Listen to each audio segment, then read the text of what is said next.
single dad, picked up the wrong woman at the airport. But the CEO said, "I've been looking for you." The rain came down in chaotic sheets, slashing the windshield like nature's own tantrum. Ethan Blake leaned forward in the driver's seat of the hotel's black SUV, squinting through the wipers as they struggled to keep up. JFK International was a maze of horns, headlights, and human exhaustion. Flights were delayed, rerouted, or outright canceled. Travelers shuffled like ghosts, their umbrellas flipping inside out in the wind. Ethan glanced at the dashboard clock, 5:42 p.m. His phone buzzed on the passenger seat. A message from hotel dispatch blinked on screen. Guest Catherine Walters has canceled. Do not proceed. He sighed. This was his last pickup for the day.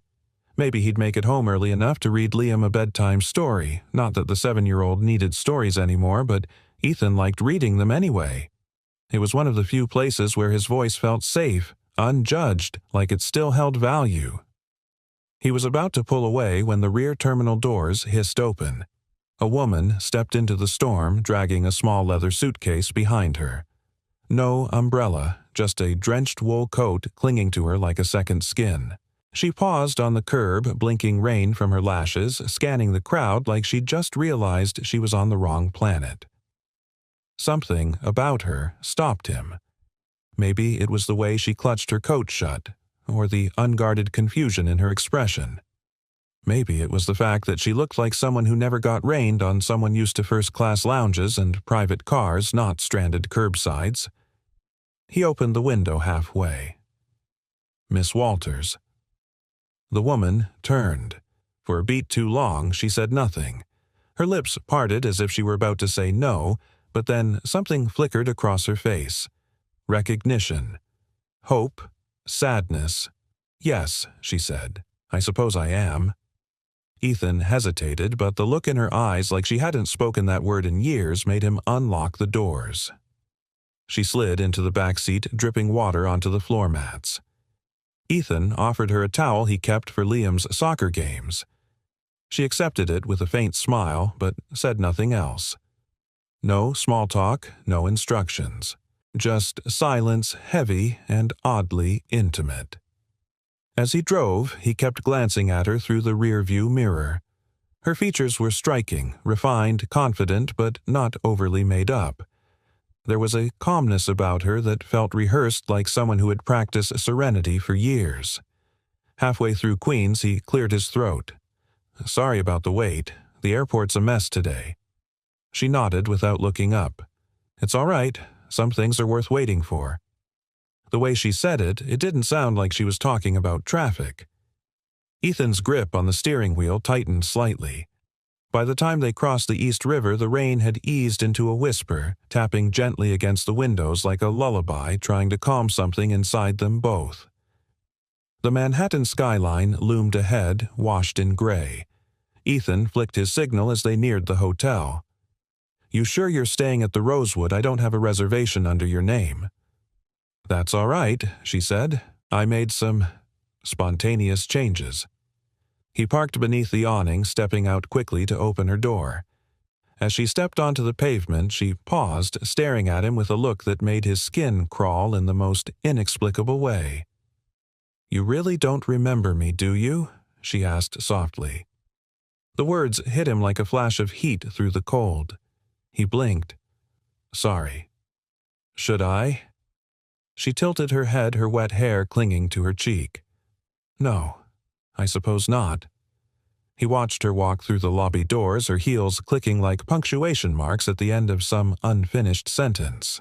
Back in the driver's seat, Ethan sat motionless for a long minute. Something about her bothered him, not in a bad way, but in the way an old song does when you can't remember the lyrics but can still hum the melody.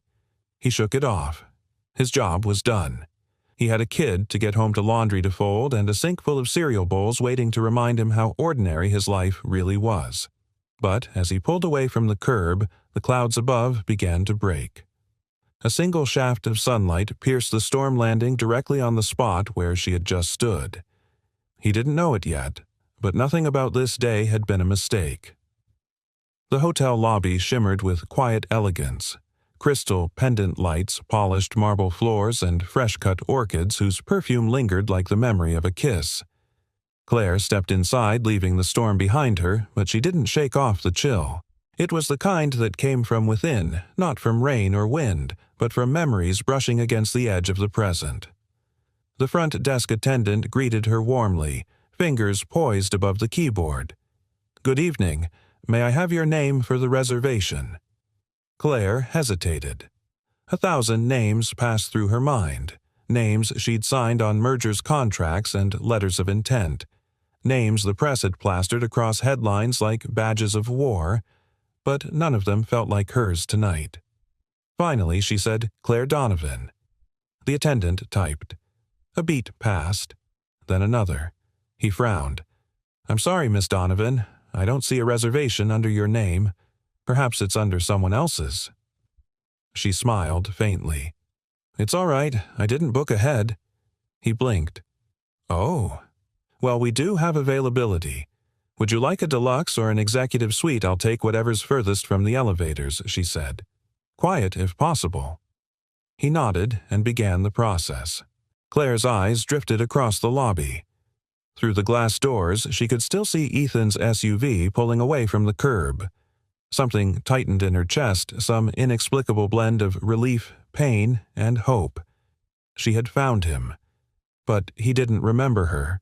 Up in her room, Claire dropped her coat over a velvet chair and peeled off her damp sweater. The suite was tasteful modern lines, soft lighting, quiet luxury, but to her it felt hollow. Most places did these days.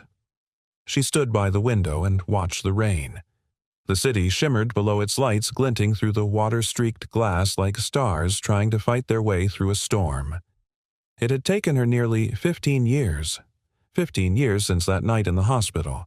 15 years of therapy, of achievements, of building an empire out of the ashes of her grief. And still she had never stopped looking. She hadn't even known his name. No badge, no uniform, just a man in a worn hoodie sitting beside her as she broke down silently, offering her his coat and then his hand. He didn't speak. He just stayed. While nurses bustled past and doctors whispered final words to other families, he had anchored her to the earth. That night, he had saved her. And now she'd looked into his eyes again. The same eyes. Worn, now wearier, lined with responsibility. A father's eyes. But kind. Still impossibly kind. He didn't remember. Of course he didn't. The next morning, Ethan arrived early for work, Liam in tow. The boy was half asleep, clinging to his backpack like it was a life raft. "I hate Thursdays," Liam muttered as they entered through the service entrance. Ethan tousled his son's hair. "Thursdays build character. So do cold bagels, missed school buses, and your old man's bad singing." Liam grunted, but a smile crept in anyway. Ethan dropped him off with the front desk clerk who watched Liam on early shifts when no babysitter was available. As he passed the lobby, his eyes flicked automatically toward the guest list tablet. Claire Donovan, room 1407. Still checked in. He told himself not to care. Clients came and went. So did names. But he couldn't stop remembering the way she'd said that line. "You don't remember me, do you?" Why did it haunt him? Later that afternoon, Claire entered the lobby wearing a fresh change of clothes, slim charcoal slacks, and a navy blouse, and her posture was different. Composed. Quietly powerful. The kind of presence that turned heads without trying. Ethan was speaking to a French couple whose luggage had gone missing in transit. He greeted them fluently in their native tongue, helping them calm down, switching effortlessly between English and French as he solved the issue. Claire paused a few feet away, watching him. The same man who once gave her his only warmth, now helping strangers with that same silent grace. He hadn't changed. Life had bent him, maybe even broken him, but he hadn't let it make him cold. When he turned and saw her, their eyes locked. Just a moment, no smile, no wave. Just the weight of something unspoken passing between them. That evening, Claire dined alone in the rooftop restaurant. She brought a notebook, but didn't open it. Instead, she watched the city breathe beneath her, its pulse constant, eternal. She had flown into New York under the guise of a business visit, But she hadn't told her team, hadn't scheduled a single meeting. She hadn't even packed a laptop. That wasn't like her, but neither was this. What was this obsession? No, it wasn't that. She wasn't chasing a fantasy. She was chasing the man who once sat beside her in silence and reminded her that even in the worst moment of her life, she wasn't invisible. She took a deep breath. Maybe she couldn't make him remember. But maybe that didn't matter. Maybe she just needed to give back not out of obligation, but because sometimes life hands you a miracle in secret, and if you're lucky enough to hold on to it, you honor it the only way you can, by giving someone else the chance to be seen. She pulled out a business card and wrote something on the back in small, deliberate handwriting. Then she folded it and slid it into an envelope. Tomorrow she would give it to him, not to demand recognition, not to claim anything, but to say, "I remember." And it mattered. The sun filtered gently through the windows of the Rosewoods Cafe, painting golden stripes across the hardwood floors and scattering warmth on a chilly New York morning. Claire sat at a corner table near the window, her coffee untouched, her gaze fixed on a small boy seated 2 tables away. A mop of dark blonde curls, a paper airplane in one hand, a slice of banana bread in the other. He was humming to himself something off-key and sweet. She couldn't look away. Ethan appeared moments later with 2 mugs of cocoa and a napkin he tucked under the boy's chin with practiced tenderness. The kind of touch that had long become second nature. "Careful, Liam. No more cocoa avalanches today." The boy giggled. That was one time Claire smiled without realizing it. When Ethan noticed her, he offered a polite nod, professional restrained. But there was hesitation in it. The way someone acknowledges a dream they're not sure they really had. Claire took that as permission. "May I?" she asked, approaching their table. Liam looked up first. His eyes were curious, fearless. "You're the lady from the elevator," he said, grinning. "I am," Claire replied, kneeling slightly to his eye level. "And I heard someone humming a tune I used to hum when I was your age. It's called Mission Mars." "I made it up," Liam said proudly. Ethan gave Claire an apologetic look. "He's a composer, among other things." Claire chuckled. "That's impressive. May I sit for a minute?" Ethan paused, unsure. But Liam, clearly having made the executive decision for the group, pulled out the chair beside him. "You can sit here," he said. Claire took the seat, easing into the strange comfort of their company.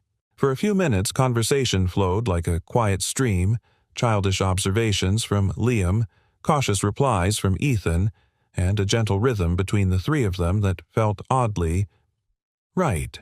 "What do you do?" Liam asked between bites. Claire smiled.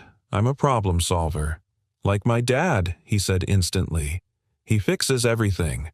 The radiator, the dishwasher, a broken nose one time." Ethan groaned. "That was an accident at soccer, not a bar fight." Claire laughed. "I believe you." And you, Liam, pressed. "What kind of problems?" She hesitated, choosing her words. "I help people who are stuck, people who've forgotten how big the world can be. I remind them." Liam gave a small, thoughtful nod. "That's cool." Ethan's eyes softened. "That's more poetic than most CEOs I know." Claire tilted her head. "How do you know I'm a CEO? You're staying in a penthouse, you wear clothes like someone who doesn't check price tags, and your phone hasn't stopped buzzing since you sat down, but you haven't looked at it once. That's power. Real power doesn't need to announce itself." Claire blinked, stunned into silence for half a second. Then, "You're observant." "I drive people for a living," Ethan replied. "I pay attention. People talk more when they think you're not listening." Something about that statement stayed with her. She leaned forward slightly. "And do you ever feel stuck?" Ethan hesitated. "Sometimes." Liam looked between them. "We were stuck in an elevator once. That was the worst." Claire smiled. "Was it scary?" "No," Liam said seriously. "Because Dad held my hand and told me we'd be fine. And he was right." She swallowed hard. The image pierced something soft in her the same way that long-ago night in the hospital had when she thought the world had ended, but someone beside her refused to let her fall apart. Later that day, Ethan was rearranging guest luggage in the back storage bay when the hotel concierge passed him an envelope. "This was left for you by the guest in 1407, she said. He opened it. Inside a business card. Claire Donovan, CEO, Donovan Nexus. And beneath the printed words, handwritten in fine blue ink, "Sometimes silence says more than words. You didn't speak that night, but you stayed." Ethan stood frozen, the card trembling slightly in his hand. That night. A flurry of dim recollections flickered, flashing white hallway lights, the sound of someone weeping on the bench outside the NICU. His own grief, a raging sea. He'd sat next to her. Not to fix her. Just to be there.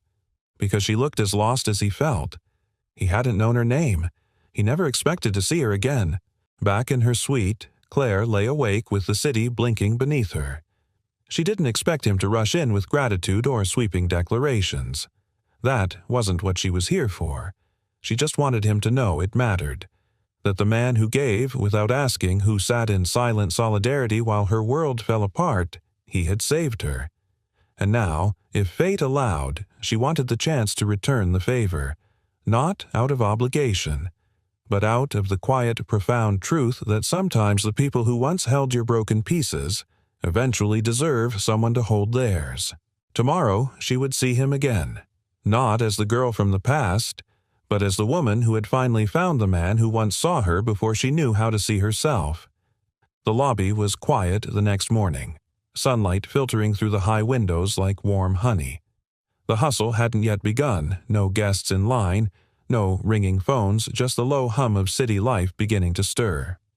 Ethan stood near the front desk, organizing a clipboard, trying and failing not to glance toward the elevator. She hadn't come down yet. He told himself he wasn't waiting, that the business card she left yesterday was just an echo of a forgotten moment. But truth had a way of sitting in your chest like weight, heavy, unrelenting. The memory was surfacing now whether he wanted it to or not. That hospital hallway, the blue-tinged lighting, the antiseptic chill, his hands trembling after hours of pacing, of praying. His wife, Samantha, was in labor. Complications. Premature. He'd gone to the hallway to breathe, to not fall apart. And there she was. A young woman, folded in on herself at the end of a bench face buried in her hands, shoulders shuddering with the kind of grief no one can fake. Something in him had known instantly that her world had just shattered. He hadn't known what to say. So he didn't say anything. He sat beside her, offered his coat, offered silence. And when her sobs threatened to tear her apart, he gently reached out and held her hand. No names, no words, just warmth. Ethan didn't hear the elevator ding behind him until Liam came running from the side hallway. "Miss Claire," the boy shouted. Ethan turned. She stood there in a simple ivory sweater and dark jeans, her hair pulled back casually, but her presence still lit up the room. She knelt smiling and opened her arms. "You remember me then," she teased. "I remember you," Liam said proudly, hugging her. "Dad says I forget stuff, but I remember the important things." Claire looked up just briefly and met Ethan's eyes. He was already watching. They met again at lunch, not by plan but by something quieter, something organic. Claire had taken her laptop to the Courtyard Cafe, a quiet space tucked behind the hotel with potted trees and wrought-iron tables. She hadn't worked at all. Her screen remained dark while her mind wandered. She didn't notice Ethan until he placed a glass of water on her table. She looked up. "Is this room service?" "No," he said. "Just thought you might need one." Her smile was slow, genuine. "Thank you." He sat across from her, an unspoken invitation she didn't question. For a moment, neither spoke. The rustling leaves and distant horns of New York filled the space between them. Then Ethan cleared his throat. "I remember you." Claire looked up startled, not because she doubted he would, but because hearing it aloud felt like a key turning in a long-locked door. It was the maternity floor, he continued. I was waiting outside the NICU. My wife, Samantha, was inside. We'd lost a baby before. This one was early, too. I went out to breathe and saw you on that bench. Claire's eyes shimmered. My mother had just died. Stage 4. It happened so fast. I didn't even have time to process it. You looked so small, Ethan said quietly. I didn't know what to do. You did exactly what I needed, she said. You stayed. No one else did. He looked down at his hands. I didn't even remember your face. Until yesterday. You weren't meant to, Claire replied, but I remembered everything. A breeze lifted the edges of her napkin, and for a second neither of them moved, just let the silence wrap around them like the night they once shared, wordless but not empty. I searched for you, she added. Years later. Not obsessively, just hoping one day I'd run into the man who reminded me I wasn't invisible. Ethan shook his head gently. I wasn't trying to do anything heroic. I know, she whispered. That's why it was. Later that day, Claire found herself walking through the hotel's quiet halls, a strange energy in her chest like something was blooming after years of lying dormant. She hadn't meant to stay this long, hadn't planned on getting involved. But Ethan was more than a moment from her past. He was proof that kindness wasn't a myth, that strength could come quietly. In the hallway, she passed Liam again. He was kneeling on the floor, coloring. Hey, kiddo, she said, crouching beside him. What are you drawing? He held it up proudly. A stick figure family, 3 people holding hands, a house, a dog, a sun with too many rays. That's me and Dad, he said, and that's you. Claire blinked. You drew me. You're happy in it, he said, 'cause we let you stay. She bit her lip. I haven't asked if I'm allowed to stay. Liam tilted his head. Do you want to? Her answer caught in her throat.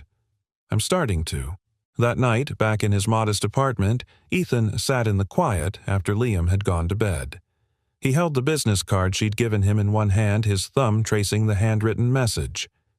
You didn't speak that night, but you stayed. He stared at the sentence for a long time, then stood, walked to the shelf in the hallway, pulled out an old photo box, and for the first time in 7 years, he opened it. Inside were faded ultrasound photos, hospital bracelets, a yellowed page from a parenting magazine with a circled article about sleep schedules, and at the bottom, a frayed coat. His old hoodie, the one he'd given her. He'd forgotten he still had it. Ethan held it in his hands and exhaled slowly. There were moments in life that didn't ask for recognition. They asked to be remembered. And for the first time, he wasn't afraid of what would come next. He was curious, hopeful. Maybe it wasn't too late to let someone stay. The next morning, the rain had stopped, but the air still carried that earthy scent of streets washed clean, like the world was offering a second chance. Ethan stood at the breakfast bar in his kitchen flipping pancakes for Liam, trying not to overthink what today might bring. But his hands betrayed him. He burned the first one and undercooked the second. Liam sat at the table legs, swinging back and forth, eyes fixed on his sketch pad. Miss Claire likes strawberries, he said suddenly, as if it were part of some ongoing conversation. Ethan looked over his shoulder. Does she? She picked them off her muffin and saved them for last. That means they're her favorite. That's what my teacher says. Ethan smiled in spite of himself. You're observant. Liam grinned. I get it from you. He flipped the next pancake more carefully, but his chest felt tight. Yesterday had shifted something inside him and he wasn't sure what to do with it.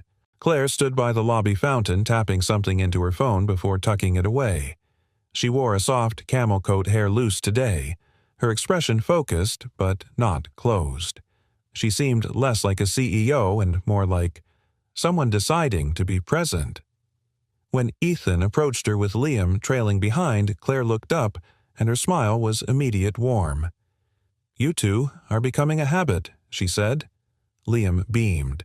"We brought you something." He held out a small to-go box wrapped with a red napkin. Inside, 2 pancakes shaped like stars topped with fresh-cut strawberries. Claire laughed genuinely. "Are these?" "My dad made them," Liam said proudly. "I only helped with the taste testing." Claire glanced at Ethan, who shrugged, figured it was safer than burnt toast. They shared a quiet laugh, and for a moment it felt normal, effortless. That afternoon, Claire took Liam for a walk through the Central Park Conservatory garden. The hotel staff had offered a babysitter, but Liam had asked for Claire. He didn't want to see the new Spider-Man exhibit. He wanted to hang out with the lady who listens. Claire had blinked when Ethan told her, then simply said, "I'd be honored." Ethan had almost said no. Almost. He didn't know why he'd agreed, maybe because Liam seemed happier lately, or maybe because something in Claire's presence felt steady, unthreatening, familiar in a way Ethan hadn't known he was craving. But as he watched them leave, Claire holding Liam's hand, letting him set the pace, he felt an ache he didn't expect. Not jealousy, fear. Fear that he was letting something in. Again. Alone in the apartment that afternoon, Ethan found himself standing in Liam's room. It was a modest space bunk bed, posters of planets and dinosaurs, a bookshelf with more bedtime stories than any child would ever need. He touched a framed photo on the shelf. Samantha smiling in the hospital bed, Liam wrapped like a burrito in her arms.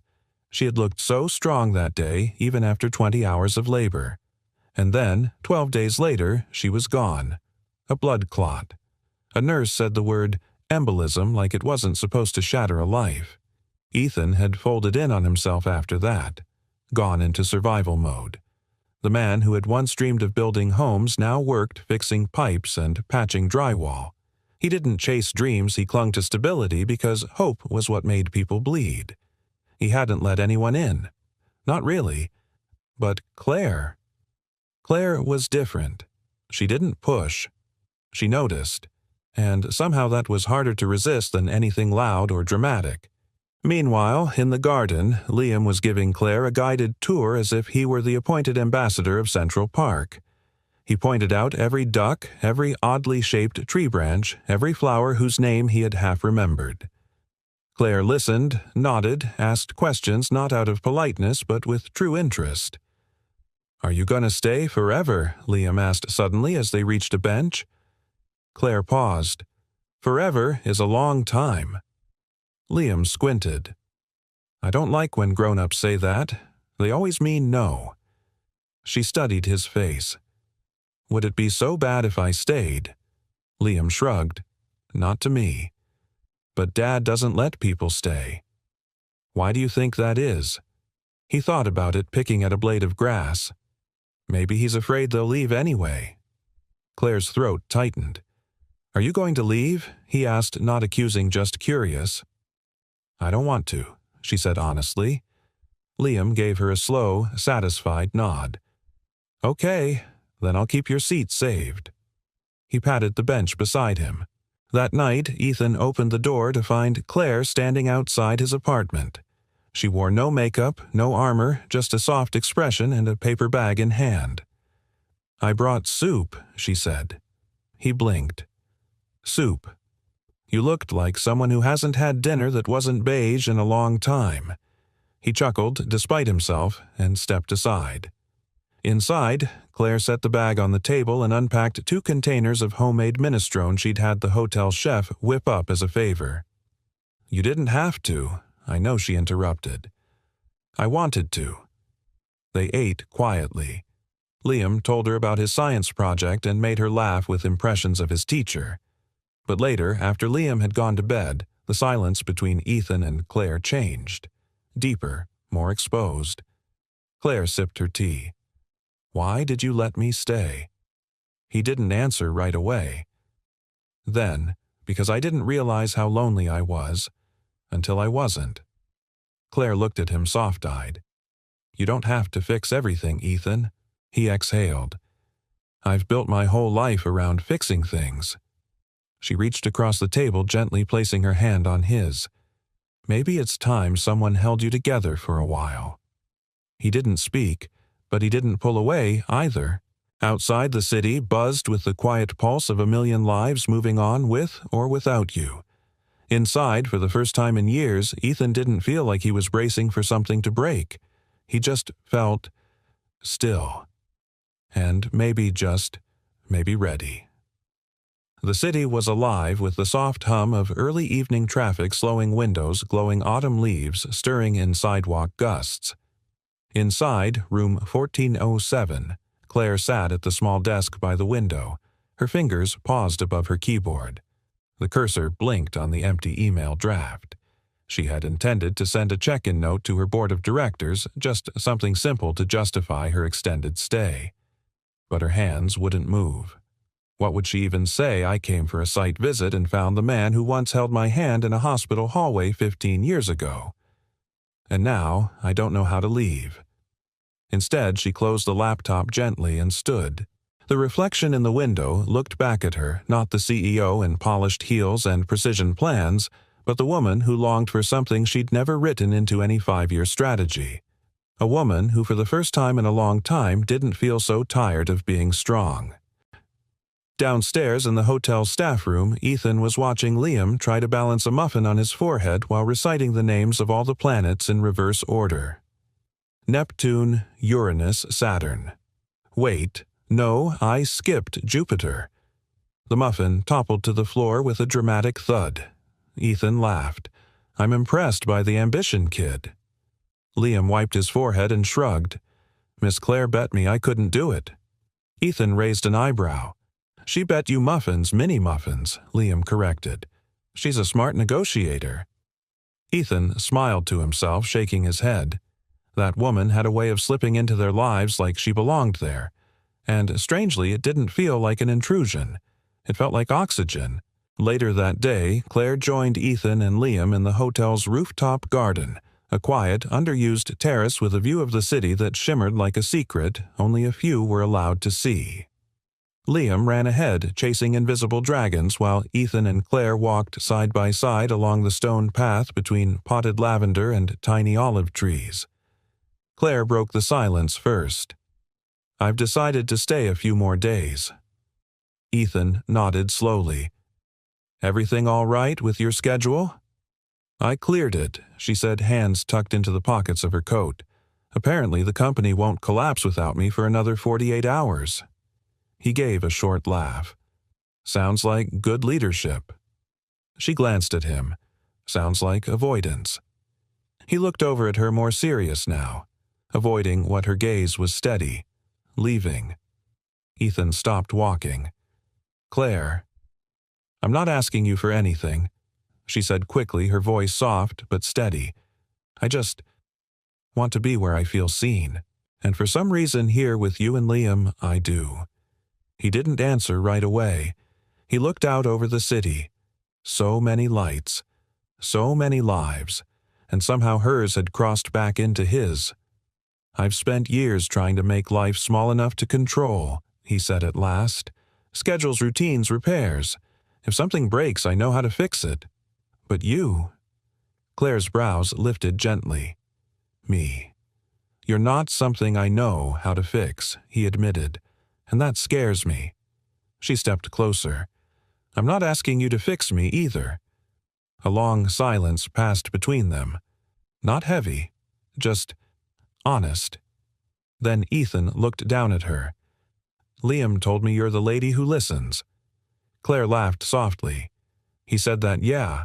He also said he wants to keep your seat saved, just in case you stay. Claire's throat tightened. And you? He hesitated. Then quietly, I haven't thought about what I want in a long time. That night, Claire found herself sitting in the hotel cafe with Liam while Ethan wrapped up a plumbing emergency in one of the guest suites. Liam was busy drawing on a napkin with a borrowed pen tongue poking out of the corner of his mouth in concentration. What are you working on? She asked. A map, he said. To the best day ever. Claire leaned in. What's on it? Breakfast with Dad. Garden dragons. You. And pancakes. She smiled. That does sound like a pretty good day. He paused, then looked up at her with an expression far wiser than his age should have allowed. "My dad's really brave, you know," he said. "But he gets scared too. He just doesn't say it out loud." Claire swallowed. "What do you think he's afraid of?" Liam shrugged. "I don't know. But sometimes I think it's the same stuff I'm afraid of, like someone saying goodbye without warning." Claire blinked. The weight of that landed deep. "I'm not planning to say goodbye," she whispered. "Good," Liam said, returning to his napkin, "'cause I haven't drawn the way out yet." Later that evening, Ethan knocked on Claire's door. She opened it slowly, a little surprised. He looked conflicted. "I don't usually do this," he began. Claire waited, but I didn't want the day to end without saying something. She tilted her head. "What is it?" He shifted his weight. "I'm not good at letting people in. I don't know how to do that and still keep Liam safe. Or myself." Claire's voice was calm. "That's okay. I just thought you should know." He said, glancing at the floor, that I haven't let anyone get this close in years. She stepped forward. And yet, here I am. He looked up, met her eyes. "Yeah," he said. "Here you are." She didn't touch him, didn't kiss him, just stood there quietly present. And somehow, in that stillness, something opened. Not all the way, but just enough. Enough to let the possibility in. Enough to make staying feel less like a risk, and more like the beginning of something finally worth hoping for. The day began with light spilling into the city like forgiveness. Central Park glistened with dew, and the streets, still damp from the night's drizzle, shimmered under early sunlight. Claire stood in front of her mirror, hands paused over her earrings. Her reflection looked calm. But inside, something trembled. Today was Liam's birthday. She hadn't planned to be here for it. She hadn't planned to still be in this hotel. But somehow, over the past week, the days had softened around Ethan and Liam like petals folding inward. And she wasn't ready to leave. Not yet. She had an idea. A simple one, but from the heart. A surprise. At the hotel, Ethan had just finished fixing a jammed door on the 11th floor when he noticed the time. 1:07 p.m. Liam should have been back from school by now. He headed to the front desk expecting to see his son waiting with a snack or doodling in the corner like always. But Liam wasn't there. "Hey, have you seen my son Ethan?" asked the concierge. The woman looked up. "Liam. Oh, I thought Claire had picked him up today. She said it was prearranged." Ethan's heart dropped. "She what?" "She said you two planned something for his birthday." He didn't hear the rest. The world around him blurred as adrenaline surged through his chest. He pulled out his phone and called Claire. No answer. Again. Voicemail. By the third ring, panic tightened its grip. He bolted for the staff elevator. Claire and Liam were walking through the Met Museum's Temple of Dender exhibit hand in hand. Claire had arranged for a small private guide to show Liam around the Egyptian artifacts, and the boy was bouncing with excitement. "This is awesome," Liam said, eyes wide. "Dad's gonna freak when he hears I saw a real mummy." Claire grinned, but worry crept at the edge of her thoughts. She had texted Ethan earlier, told him about the plan. Maybe she should have double-checked. Maybe her phone buzzed in her coat pocket. 6 missed calls, 3 voicemails, all from Ethan. Before she could press play, the phone rang again. She answered. Ethan. "Where is he?" His voice was razor-sharp. Raw. "Liam. He's with me. Well, you took him. Without telling me. Are you out of your mind?" Claire stopped walking. Liam paused beside her, sensing something shift. "I left you a message. I thought you thought what Claire, that it's okay to take someone's kid without clear permission, that it's your place to make that call." Her voice lowered. "I just wanted to make his birthday special. I didn't mean to. Don't bring him back to the hotel. Meet me at the cafe on 72nd and Columbus. Now." Then the line went dead. The cafe was almost empty when Claire arrived with Liam. Ethan was already there, pacing near the window, jaw, tight arms folded. Claire gently nudged Liam toward the counter. "Go pick out something. I'll be there in a minute." Liam nodded slowly and stepped away. Claire turned to Ethan. "Ethan, I swear I thought I was doing something kind. I wasn't trying to overstep." "You did overstep," he snapped. "He's my son. You don't get to decide what's good for him without asking me." "I tried. I left messages. I thought you saw." "You thought. That's the problem." His voice cracked then, just slightly. Claire's expression softened. "I'm sorry." He looked at her eyes filled with something deeper than anger. Hurt. Fear. "You don't get it," he said. "You show up and suddenly Liam's drawing pictures with you in them. He asks if you'll be at Thanksgiving. You bake muffins and make birthday plans and laugh like you belong, but you don't." "Not really." Claire's breath hitched. "You think I don't understand loss?" she asked, voice trembling. "You think I don't know what it means to let someone matter and then lose them without warning?" Ethan looked away, fists clenched. "I'm not going to leave him," she whispered. "Or you." "You will," he said more quietly now. "Eventually. People like you. You always leave. And Liam, he doesn't know how to recover from that. And I'm not sure I do either." Silence sat between them, thick as winter fog. Claire stepped forward. "Ethan," she said gently, "I don't want to fix anything. I just want to be here. But you're holding your whole life like it's made of glass waiting for the next shatter. I'm not the one breaking it."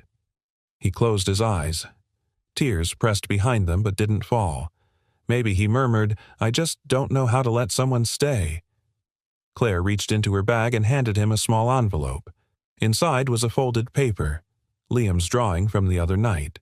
The one with the sun, the house, and 3 people holding hands. "I didn't ask for this," she said. "But I'd be lying if I said I didn't want it." She glanced toward the counter where Liam was still picking between 2 pastries, totally unaware of the emotional wreckage a few feet away. "I'll go if you want me to," Claire said. "I'll pack up tonight. But I needed you to know I wasn't playing a part. I wasn't trying to win anything." She paused. "I just wanted to belong somewhere again." Then she turned and walked to Liam. They left the cafe quietly. And Ethan, who had spent years mastering the art of holding everything together, felt something in him collapse. Not like a building, but like a dam. And the water behind it had a name. Claire. The hotel suite was unnaturally quiet that evening. Claire stood in the center of room 1407, her suitcase open on the bed, half filled, half abandoned. A folded blue sweater rested on top one she'd worn the day Liam spilled cocoa on her sleeve and laughed so hard he almost cried. She traced its sleeve with her fingers, then closed her eyes. How quickly something could start to feel like home. She moved slowly, methodically, placing books in a neat stack, zipping up toiletries, folding the photo Liam had drawn and tucked into her purse pocket. He had called it Our Team. Stick figures in front of a house with their names in blocky letters, Liam, Dad, Claire. The sun smiled in the corner. Her chest tightened. She'd promised herself she would never get attached without permission. And yet she had. Quietly, irrevocably, completely. She took a seat at the writing desk by the window and pulled a hotel notepad toward her. The pen hovered above the page. Then it moved. Ethan. I never expected to find you. I didn't come here searching for anything except closure. For years I've remembered that night in the hospital, the worst night of my life, and how somehow the presence of a stranger kept me from falling apart. You didn't ask my name. You didn't offer cliches or try to fix what was broken. You just stayed, and that changed everything. I wanted to tell you thank you. I thought that's all it would be. But then I met Liam, and I saw your life, your quiet strength, the way you protect what you love with every ounce of yourself. And I realized that the man who once saved a stranger with silence had spent years saving his own son with the same gentle, invisible grace. And I fell for both of you. Not in some sweeping romantic way, not like the stories we see in movies, but in the real, deep, terrifying way people do when they realize they've found something too good to ask for. I didn't mean to take Liam without asking. I truly thought you'd seen the message. But more than that, I made the mistake of believing I belonged in your world without asking you first. I'm sorry for that, but I'm not sorry for caring. I'm not sorry for hoping. You said you don't know how to let someone stay. So I'll go, but I'm leaving you this not to change your mind, not to guilt you into chasing after me, but so you know what you gave me. You made me feel visible. You made me feel safe again. And if there's even a part of you that wants to find me not out of obligation, but because your heart is ready, then you'll know where to look.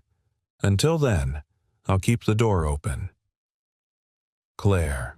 She folded the note and tucked it beneath the ceramic mug on the kitchen counter. No signature, no drama, just truth. And then she pulled the zipper on her suitcase shut. As she turned off the lights and softly closed the door behind her, something in her chest ached, not like a bruise but like something newly unwrapped. A love not rejected, just not ready yet. Ethan didn't find the note until well past midnight. The hotel had quieted. Liam was already asleep, one arm draped over the side of the bed, clutching a half-crumpled drawing. Ethan had returned to room 1407, half expecting, half hoping to find her still there. But the room was empty. The air still held the faint trace of her perfume, warm, clean, like vanilla and quiet courage. He stood in the middle of the suite, motionless. Then he saw it, the mug on the counter, the corner of the note peeking out beneath it. He didn't rush. He walked to it as if it might disappear if he moved too fast. When he read the letter, his knees nearly buckled. He leaned against the counter, gripping the paper like it might anchor him. Every word hit something raw. Not because it begged, but because it didn't. Because she'd walked away with grace, not accusation. She'd loved with openness and accepted the silence that came back. And she'd left him the one thing he hadn't known he was missing. A choice. He sat on the edge of Liam's bed for a long time, watching his son breathe. Liam stirred one eye, fluttering open. Dad Ethan whispered, "Yeah, buddy, I'm here. Miss Claire, go home." Ethan hesitated. "Yeah, she did." Liam's voice was quiet. "Did you make her leave?" Ethan stared at the shadowed ceiling. "No," he said eventually. "I think I made her feel like she had to." Liam blinked up at him. "Why?" Ethan swallowed. "Because I was afraid. Of what a pause. Of needing someone I couldn't keep." Liam shifted under the covers. "If you're scared, I'll hold your hand." Ethan closed his eyes. It was the same phrase he had once said to a frightened stranger on a hospital bench. The same one Claire had never forgotten. The same one Liam now offered back to him. He opened his eyes and looked at his son. "I think I need that," he said. Liam smiled sleepily and reached out his small fingers, wrapping around Ethan's. And in that fragile, perfect moment, something inside Ethan cracked open, not in pain this time, but in release. He didn't know what he would do yet. But he knew one thing. He wasn't going to let the best thing he'd found slip away in silence. Not again. Not this time. Morning broke slowly. It wasn't the kind of sunrise that demanded attention. It was soft, unassuming, the kind that crept through the blinds without asking and warmed the space between father and son like a quiet promise. Ethan sat at the kitchen table, Claire's letter spread before him. He'd read it again just before making Liam's breakfast. Then again while the toast cooled, and now again after Liam had gone to brush his teeth. There were no flourishes in her words. No grand confessions. Just grace wrapped in stillness. He didn't know people could love like that without needing to be chosen back. Without demanding proof. He'd been so focused on protecting Liam from abandonment that he hadn't realized he'd built a wall high enough to keep love from ever getting in. And now he had no idea how to lower it without breaking everything he'd spent years holding upright. But Liam's words from the night before still echoed in his head like a thread of light. "If you're scared, I'll hold your hand." He turned the phrase over again and again. Because that was what Claire had done, wasn't it? She had held his hand in spirit in silence, and then, finally, in truth. And now it was his turn. After walking Liam to school, Ethan didn't go back to work right away. He called out of his shift and instead walked the long way through the city, retracing memories he hadn't meant to hold on to. The hospital. The bench where Claire had sat 15 years ago. He found it still there, paint chipped but whole. He sat. Back then he'd sat here because he had no words. Today he sat here because there were too many. And for the first time he let them rise. The helplessness of watching his wife die. The terror of holding a newborn with no idea how to raise him. The years of pushing through, fixing, controlling, surviving, but never really living. And then Claire had appeared. Not to save him, but to see him. Not to demand anything, but to remind him that he too was allowed to want something more. He sat on that bench until his heart steadied. And then he stood. And he ran. Claire was seated near a window in the Delta Sky Club at JFK, hands wrapped around a cup of mint tea, watching the tarmac blink and bustle in the distance. Her flight to London boarded in 40 minutes. The noise around her blurred luggage wheels murmured conversations, the clink of silverware. None of it reached her. She hadn't cried, not when she'd left the hotel, not when the cab turned the corner, not when the gate agent printed her boarding pass. She told herself she was proud of how she'd left things dignified with love intact, but sitting here now with no one beside her, she felt hollow. The kind of hollow you only feel when you've tasted something real, and lost it. She looked down at her phone. No messages, no missed calls, no miracle last-minute arrivals. She'd told herself she didn't expect one, but still she hoped. Back in Manhattan, Ethan burst through the school's front office at 10:42 a.m., drawing looks from the receptionist and a few teachers. "I need to see Liam," he said, slightly out of breath. The woman blinked. "Is something wrong?" "No," he said. "Something's right. I need to tell him something." Within minutes, Liam appeared, lunchbox swinging at his side. "Dad," he asked, confused. "Did I forget something?" Ethan knelt in front of him, heart pounding. "No, buddy. I forgot something." Liam tilted his head. "I forgot to say thank you," Ethan said, his voice catching. "Last night you said something to me, about holding my hand." "I meant it," Liam whispered, suddenly shy. "I know," Ethan said, smiling. "And because of you, I think I'm ready. Ready for what." Ethan stood, his hand resting lightly on his son's shoulder. "To find her." Liam's eyes lit up. "Miss Claire?" Ethan nodded. "Yeah." "Miss Claire." Liam didn't hesitate. "Let's go." The cab hit traffic 3 blocks from the airport. Ethan glanced at the time, 10:58. Claire's flight boarded at 11:15. Liam kept bouncing beside him, peeking out the window like he could somehow will the cars to part. "She always waits at the window," he said suddenly, "when she's nervous." Ethan raised an eyebrow. "She told me," Liam said proudly. "She doesn't like being early to gates, but she likes to see the plane." Ethan laughed. "You really do listen." "I get it from you," Liam said, and it nearly undid Ethan. They sprinted through Terminal 4, dodging rolling luggage and startled travelers. At the top of the escalator near Gate 22, Ethan spotted her. Claire, hair tucked behind one ear, a book open on her lap, unread, staring out at the runway. His heart hammered. Claire. She turned, saw them. For a second her face was unreadable, and then she stood. Ethan didn't slow as he approached. His voice was raw, breathless. "You said if I wanted to find you?" Her eyes shone. "I meant it." He stepped closer. "I was scared." "I know," she said gently. "So was I." He reached into his coat pocket and held up the folded drawing Liam had made, the one with all 3 of them, hand in hand under a crooked sun. "I've spent years afraid of letting someone stay," he said.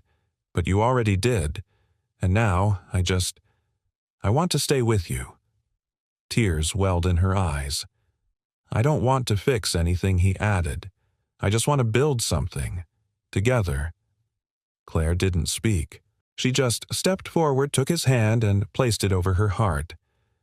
Liam stood beside them, wide-eyed and beaming. A quiet family, imperfect, unexpected, but whole. And somewhere a plane rolled past the window. Forgotten. They didn't take the flight. Claire canceled it quietly with a single look toward the agent at the gate. No fanfare. No rebooking. Just the quiet surrender of a plan that no longer made sense. She had spent years living by itinerary strategic timelines, investor calls, international hotel suites, but this moment at Gate 22 with 2 sets of hands folded into hers was the only appointment that had ever really mattered. Back in the cab, Liam sat between them, knees bouncing. "I thought we'd have to run faster," he said seriously, "like in the movies." Claire smiled. "You mean we didn't look cool enough? You looked like you were about to faint," he told his dad. Ethan laughed, an unguarded open laugh that filled the quiet space around them. Claire turned her face slightly toward the window, blinking hard. Not because she was sad, but because something in her chest, long frozen, was starting to thaw. When they arrived at Ethan's apartment, Claire hesitated outside the door. She'd been here once, but now it felt different. More real. Less borrowed. Like she had earned the right to step inside, but only if she still wanted to. Ethan caught her pause. "You okay?" Claire nodded, then looked up at him. "I don't want to force my way in."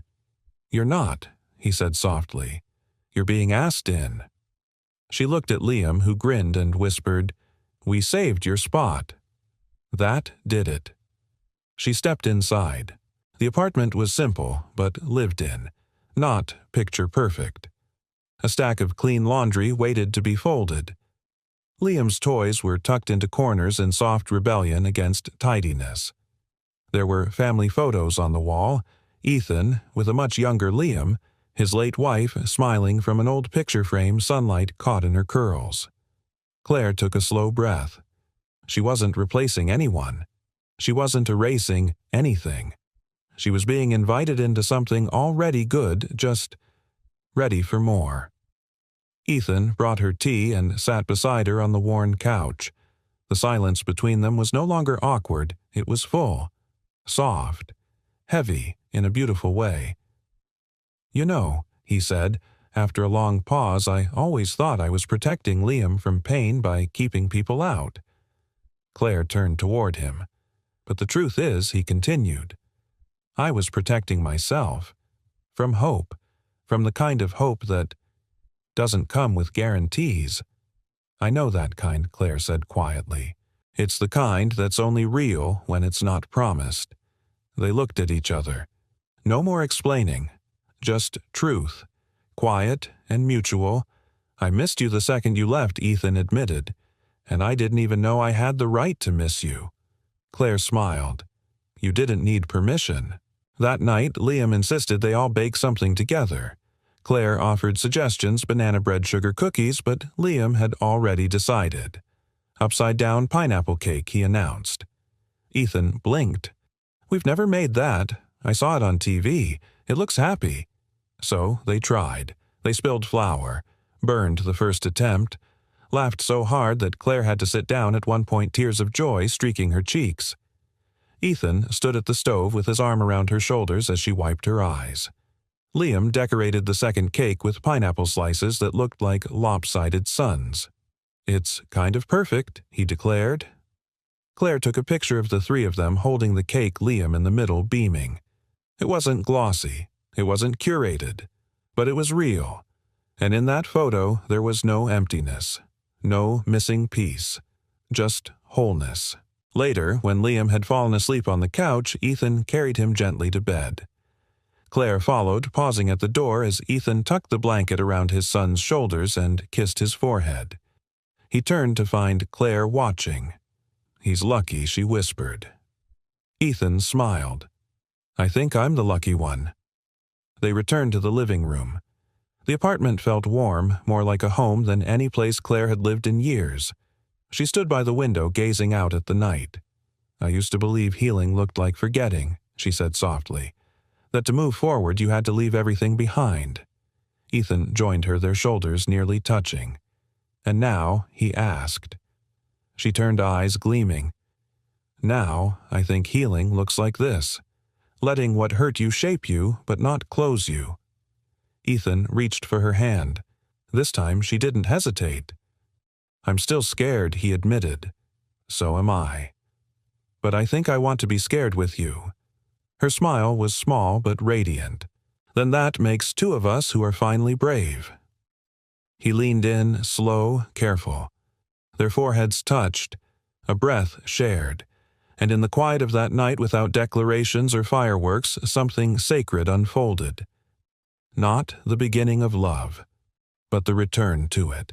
In another room, Liam stirred in his sleep, unaware that just down the hall his world had quietly rearranged itself into something even better. Not perfect, but true, and for the first time in a long time, the air between all three of them felt like it was finally full of promise. 3 months later, the wind had turned cold again in Manhattan, curling through the streets with the sharp promise of winter.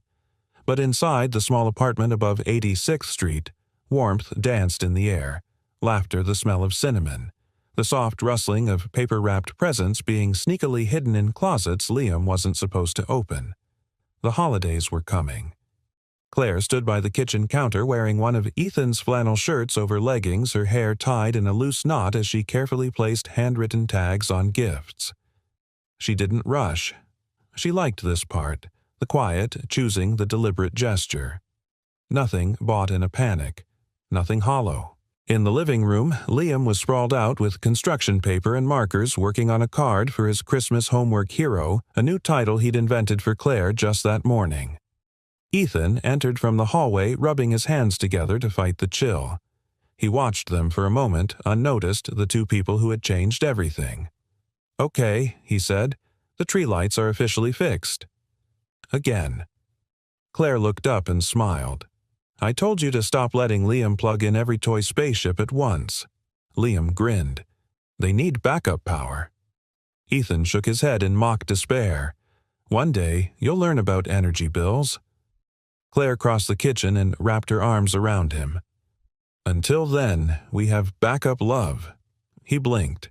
"That was corny. I stand by it." They both laughed, and for a moment time slowed. There had been 1,000 little moments like this over the past few months, cups of coffee shared before school drop-off dinners made side-by-side bedtime stories told by two voices instead of one. But none of it had been rushed or forced. It had been chosen, day by day, and that was what made it real. Later that night, snow began to fall. It started gently, just a few flurries tapping against the window before blooming into soft waves that blurred the edges of the city and made even the sirens sound distant. Claire and Ethan stood together by the window mugs of tea, warming their hands. "You know," she said, leaning into his shoulder, "I used to think love was supposed to be grand. Some big movie scene, a kiss in the rain, fireworks, applause." Ethan chuckled. "And now I think love is when someone remembers how you take your tea, or saves you the last bite of pie without saying anything, or watches the snowfall with you like it's the first time." He looked at her. "So, we're not getting applause." Claire shrugged. "We got Liam." "That's better." Across the room, Liam was curled up on the couch, head resting on a pillow, a book half-finished in his hands. He'd insisted on staying up to see the snow, but the warmth had gotten to him first. Ethan stepped forward, lifted his son gently into his arms, and carried him to bed. Claire followed, tucking the blankets over Liam's shoulders. As she leaned in to kiss his forehead, Liam stirred slightly. "You're staying right," he murmured. Claire looked at Ethan. Their eyes met, and in that glance was everything what they had feared, what they had fought, and what they had finally found. "I'm staying," Claire whispered. Liam's lips curled into a sleepy smile before he drifted back under. Back in the living room, Ethan lit a small candle on the windowsill. It had become their ritual. One light every night, like a quiet way of saying, "We're here." Claire joined him, slipping her hand into his. "Do you ever wonder how different things would have been?" She asked if we hadn't met again that day at the airport. Ethan nodded. "All the time." "Do you regret anything?" He shook his head slowly. No, because every scar, every wrong turn, every year I spent afraid, brought me right back to you." She leaned her head on his shoulder. "You know," he added, "you still never explained what you were doing at JFK that day. You didn't have a reservation. You just showed up." Claire smiled. "I was supposed to be on a flight to London for a summit, but that morning I woke up and couldn't go. I kept thinking about that night in the hospital, about how I never said thank you. I got in a car without a plan. I just needed to find you." Ethan looked at her for a long time. Then he said quietly, "Thank you for showing up." They stood there watching the snow coat the world in stillness. In the corner of the apartment next to the bookshelf was a framed picture, three people hand in hand beneath a crooked sun, drawn in crayon on faded paper. Beneath it, written in Liam's blocky handwriting, "Our family." The long way home. And above them, in tiny lettering, Claire had added, "One night love doesn't always arrive on time, but it always finds its way." Outside, the city kept moving. But inside that small apartment there was light. Not loud, not dazzling, but steady. Like the kind of light you leave on when someone you love is trying to find their way home. And this time, single dad donated blood to a stranger. Next morning, her assistant said she owns this hospital. The rain had a way of turning Los Angeles into something quieter, more honest. It washed away the pretense, the polish, and the smog, and left the city bare. Daniel Hart tightened his grip on the steering wheel of his old van as the wipers slapped back and forth in steady, panicked rhythm. In the passenger seat, his 6-year-old daughter Lila hummed a lullaby, her feet swinging above the floor mat. "Almost home, sweetheart," he said, though he wasn't sure that was true. He just finished a grueling 14-hour shift repairing HVAC units in a broken-down office complex near the airport. The job had barely covered rent, and the van was making a new noise, something between a rattle and a whimper. Still, Daniel knew that what they had was enough, or at least it had to be. As they passed the glowing red sign in front of Westview Medical Center, Lila stopped humming. "Daddy," she whispered, "look." Daniel turned his eyes briefly to the sign. A flashing message scrolled across the screen in bold red letters. "Emergency need O-negative blood. Life threatening. No match found." He stared at it a second too long. The wipers smeared the rain, making the letters ghost-like across the windshield. Daniel's breath caught. O-negative. Universal donor. His type. He pulled into the hospital's driveway without a word. "Is someone hurt?" Lila asked, her voice small. "Yeah," he said, gently putting the van in park. "And I might be able to help." The children's waiting room was quiet at this hour, filled with stuffed animals and the soft lull of cartoons. Lila curled up on a beanbag chair with her backpack, a peanut butter sandwich, and her sketch pad. Daniel knelt beside her. "I won't be long," he said. "If you need anything, the lady at the desk will be here." "Are you giving them your blood?" she asked. He smiled. "Just a little." "I've got more than enough." She nodded seriously, as if her small heart already understood what sacrifice looked like. Inside, a nurse rushed him through. "You're a registered emergency donor?" she asked, scanning his ID. "Yeah," Daniel replied. "O-negative. Been on the list for 4 years. Since Ellie." The nurse's hands were quick, sterile, efficient. The recipient's crashing. "It's a trauma case. Young woman, mid-40s. Multiple internal injuries. No matches in the bank, no family reached yet." "I don't need details," Daniel said already, rolling up his sleeve. "Let's just get it done." He leaned back in the chair, and as the blood began to flow from his arm into the bag, he stared at the ceiling tiles and tried not to think of hospital rooms that smelled like death. He tried not to see Ellie on that stretcher, her lips pale, her hand growing colder in his. He tried and failed. By the time the nurse returned, he was lightheaded but calm. "Thank you," she said quietly. "You may have just saved her life." He nodded, his mouth too dry to speak. "Would you like to leave a name?" she asked. "In case the family—" No, he said, buttoning up his flannel shirt. No name. Just, I hope she pulls through. He scrawled a quick note on a torn sheet of invoice paper from his van. No need to thank me. I just wanted her to live. He handed it to the nurse and then made his way back to the children's room.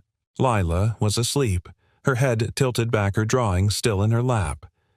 A crayon heart glowed red in the middle of the paper. Daniel lifted her gently, holding her against his chest. Her small arms wrapped around his neck.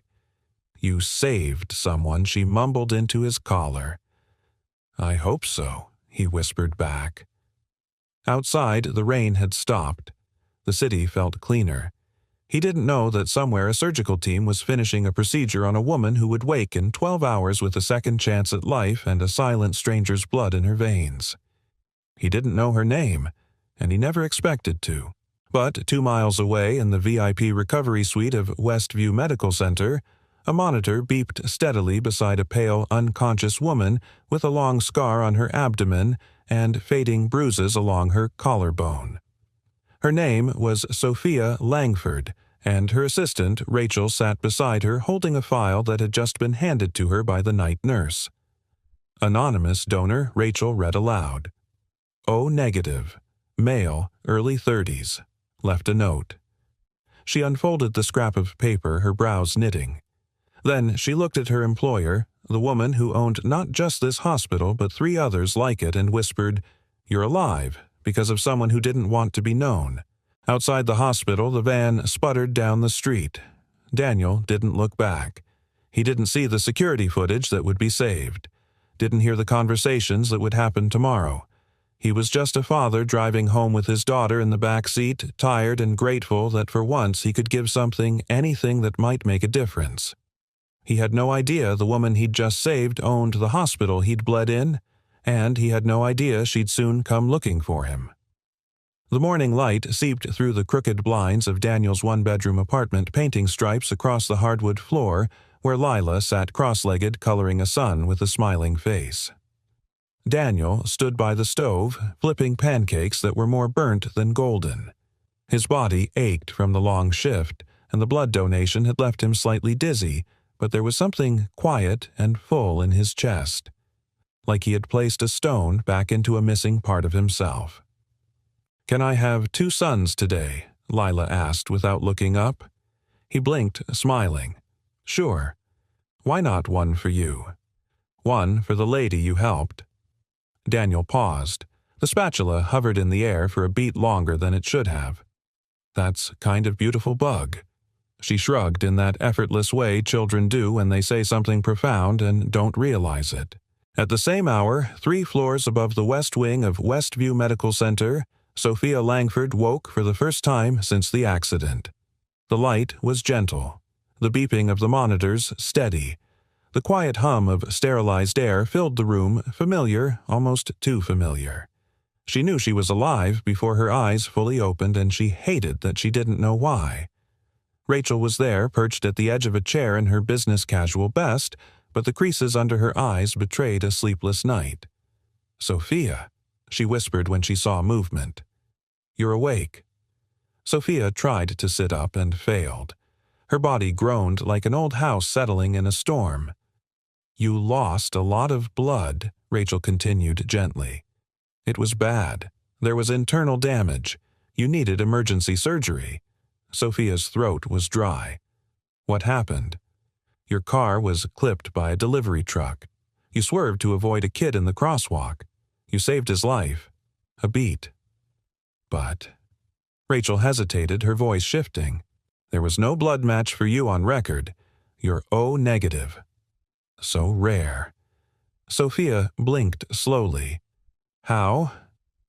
A man came in just after midnight, gave a direct donation, wouldn't leave his name, just a note. She handed Sophia the scrap creased and stained at the corners. No need to thank me. I just wanted her to live. Sophia stared at the handwriting. Masculine, plain, unassuming. No flourish, no expectation. How did he know? She began, but stopped. He hadn't known. That was the point. Rachel cleared her throat. Security caught him on camera, but he never approached staff after. Left in an old van with a little girl. A little girl. Rachel nodded. She must have been waiting during the donation. We're trying to trace him through the donor registry, but so far, nothing.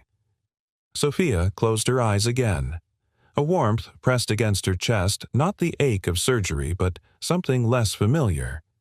She had spent her adult life building things. Clinics, charities, hospitals. She'd given grants, signed checks, launched campaigns. But every time someone was saved, her name was printed in bold font across brochures, thanked on plaques, quoted at galas. She had never been helped without it being a transaction, a trade. Even her most private moments had never truly belonged to her. But now, here was a man who had asked for nothing, wanted no recognition, and simply gave. And it unsettled her more than death ever could. That afternoon, Daniel fixed a leaking heater in a neighborhood church. The elderly pastor gave him coffee and a few dollars extra, even though Daniel hadn't asked. "God bless men like you," the man said. Daniel smiled politely, not feeling holy in the slightest. On the way home, he stopped by a grocery store, picked up cereal and peanut butter, then drove past Westview Medical Center again. For a moment, he considered stopping. Just to ask. Just to see if she'd made it. But something in him held back a mixture of humility and fear. What if she didn't? What if his blood hadn't been enough? No, that wasn't his place. He had done what he could. The rest was not his story to write. In her private recovery room, Sophia stared out the window at the city she used to command. She asked Rachel to tell her everything, how the man had walked in soaked from the rain, carrying nothing but a wallet and a child's backpack. How he didn't ask who the patient was. How he left silently. No press, no camera, Sophia whispered. No agenda. Rachel hesitated. "It's unusual." "No," Sophia said quietly. "It's honest." There was a knock on the door. A nurse entered with a folded piece of paper in a plastic evidence sleeve. "His note," she said. "We preserved the original in case of legal questions." Sophia traced the words again, her fingers trembling slightly. She had spent her whole life controlling outcomes, negotiating, calculating risk, ensuring loyalty. But this man, this nobody had reminded her of something she'd forgotten, that true kindness doesn't negotiate. It just gives. And suddenly she wanted to meet him more than she'd ever wanted to meet any senator, donor, or CEO. Back in the apartment, Lila clutched her second drawing, another son this one with a bandage and a smiling face, and taped it to the fridge. Daniel leaned in the doorway, arms crossed, exhaustion heavy on his back, but peace forming in the corners of his heart. "Did you give the lady your strong blood?" she asked. He nodded. "Yeah, I think so." "Then she'll be okay," Lila said with a certainty that only children and miracles possess. He hoped she was right. What he didn't know was that the woman he'd saved had already started searching for him, not out of obligation, but from something deeper. Something like wonder. Something like hope rediscovered. The polished floors of Westview Medical Center reflected every fluorescent light overhead as Rachel Lang stepped briskly toward the executive wing, a tablet clutched in one hand and a sealed envelope in the other. Though she was Sophia Langford's executive assistant, a title that undersold her actual role, Rachel had never seen her boss quite like this. Sophia wasn't in one of her corner offices, nor at the recovery suite. She stood at the observation glass of pediatric ICU. Her figure tall, motionless, dressed not in her usual tailored pantsuit, but in a cotton robe over a hospital gown. The sharpness in her jaw remained, but her eyes, always composed and cool, were softer now. Watching a boy with a cast on one arm make paper airplanes with a nurse. "He's the kid," Sophia said without turning. "The one I swerved for." Rachel paused. "You didn't know that at the time." Sophia nodded slowly. "I didn't need to." Silence hung between them, heavy with meaning. Then Sophia spoke again. "Did you find him?" "Not yet," Rachel said reluctantly. "We've narrowed it down. Based on the blood bank's emergency donor list and time logs, only one match fits Daniel Hart. No phone, no address listed, just a work contact from a maintenance company downtown. Maintenance, Sophia asked, eyebrows lifting. HVAC technician. 35, widowed, single father. Sophia turned from the glass at last. That's all Rachel offered the sealed envelope. And a sketch. The little girl left it in the children's waiting room. A nurse kept it. Sophia opened it. Inside was a crayon drawing a stick-figure man, a stick-figure girl holding his hand and a bright red heart between them. At the bottom, in shaky letters, read, "My dad has strong blood."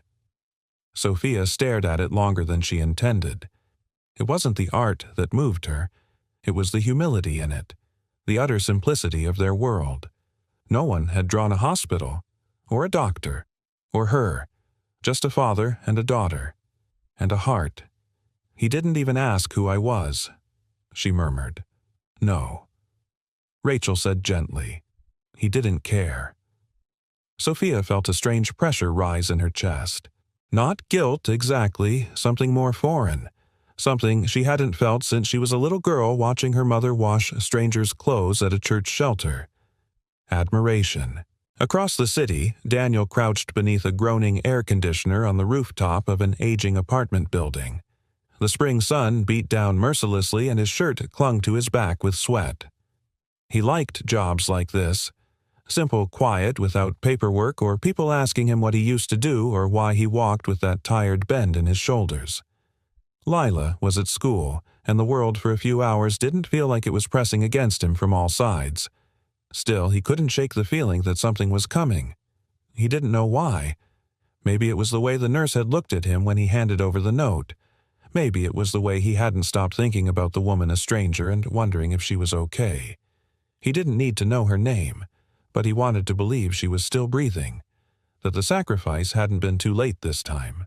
That evening, as Daniel sat on the floor with Lila, both of them cross-legged, building a spaceship out of cereal boxes and glue, there was a knock at the door. He froze. No one ever knocked. Not unless it was trouble. Lila looked up. "Are we expecting someone?" "No," he said, quietly rising. He opened the door, halfway ready to apologize or defend, but stopped short when he saw her. A woman in her early 40s stood there, tall, graceful, her auburn hair pulled back in a low, casual twist. She wore no makeup, only a faint scar tracing the left side of her collarbone. Behind her stood Rachel, ever composed, and Sophia held a folded drawing in her hand. Daniel blinked. Can I help you?" She held up the drawing, Lila's son, beaming. "My name is Sophia Langford," she said softly. "You gave me your blood." Silence. Lila peeked from behind Daniel's legs. Her eyes lit up. "You're the lady." Sophia smiled, unexpectedly warm. "Yes, and you're the artist." Lila beamed. "You're okay now. I am," Sophia said, her voice catching slightly. "Thanks to your dad." Daniel stood, frozen words caught in his throat. He didn't expect this, didn't want attention. But here she was, not as a CEO, not as a symbol, just a woman who had nearly died and had lived because of him.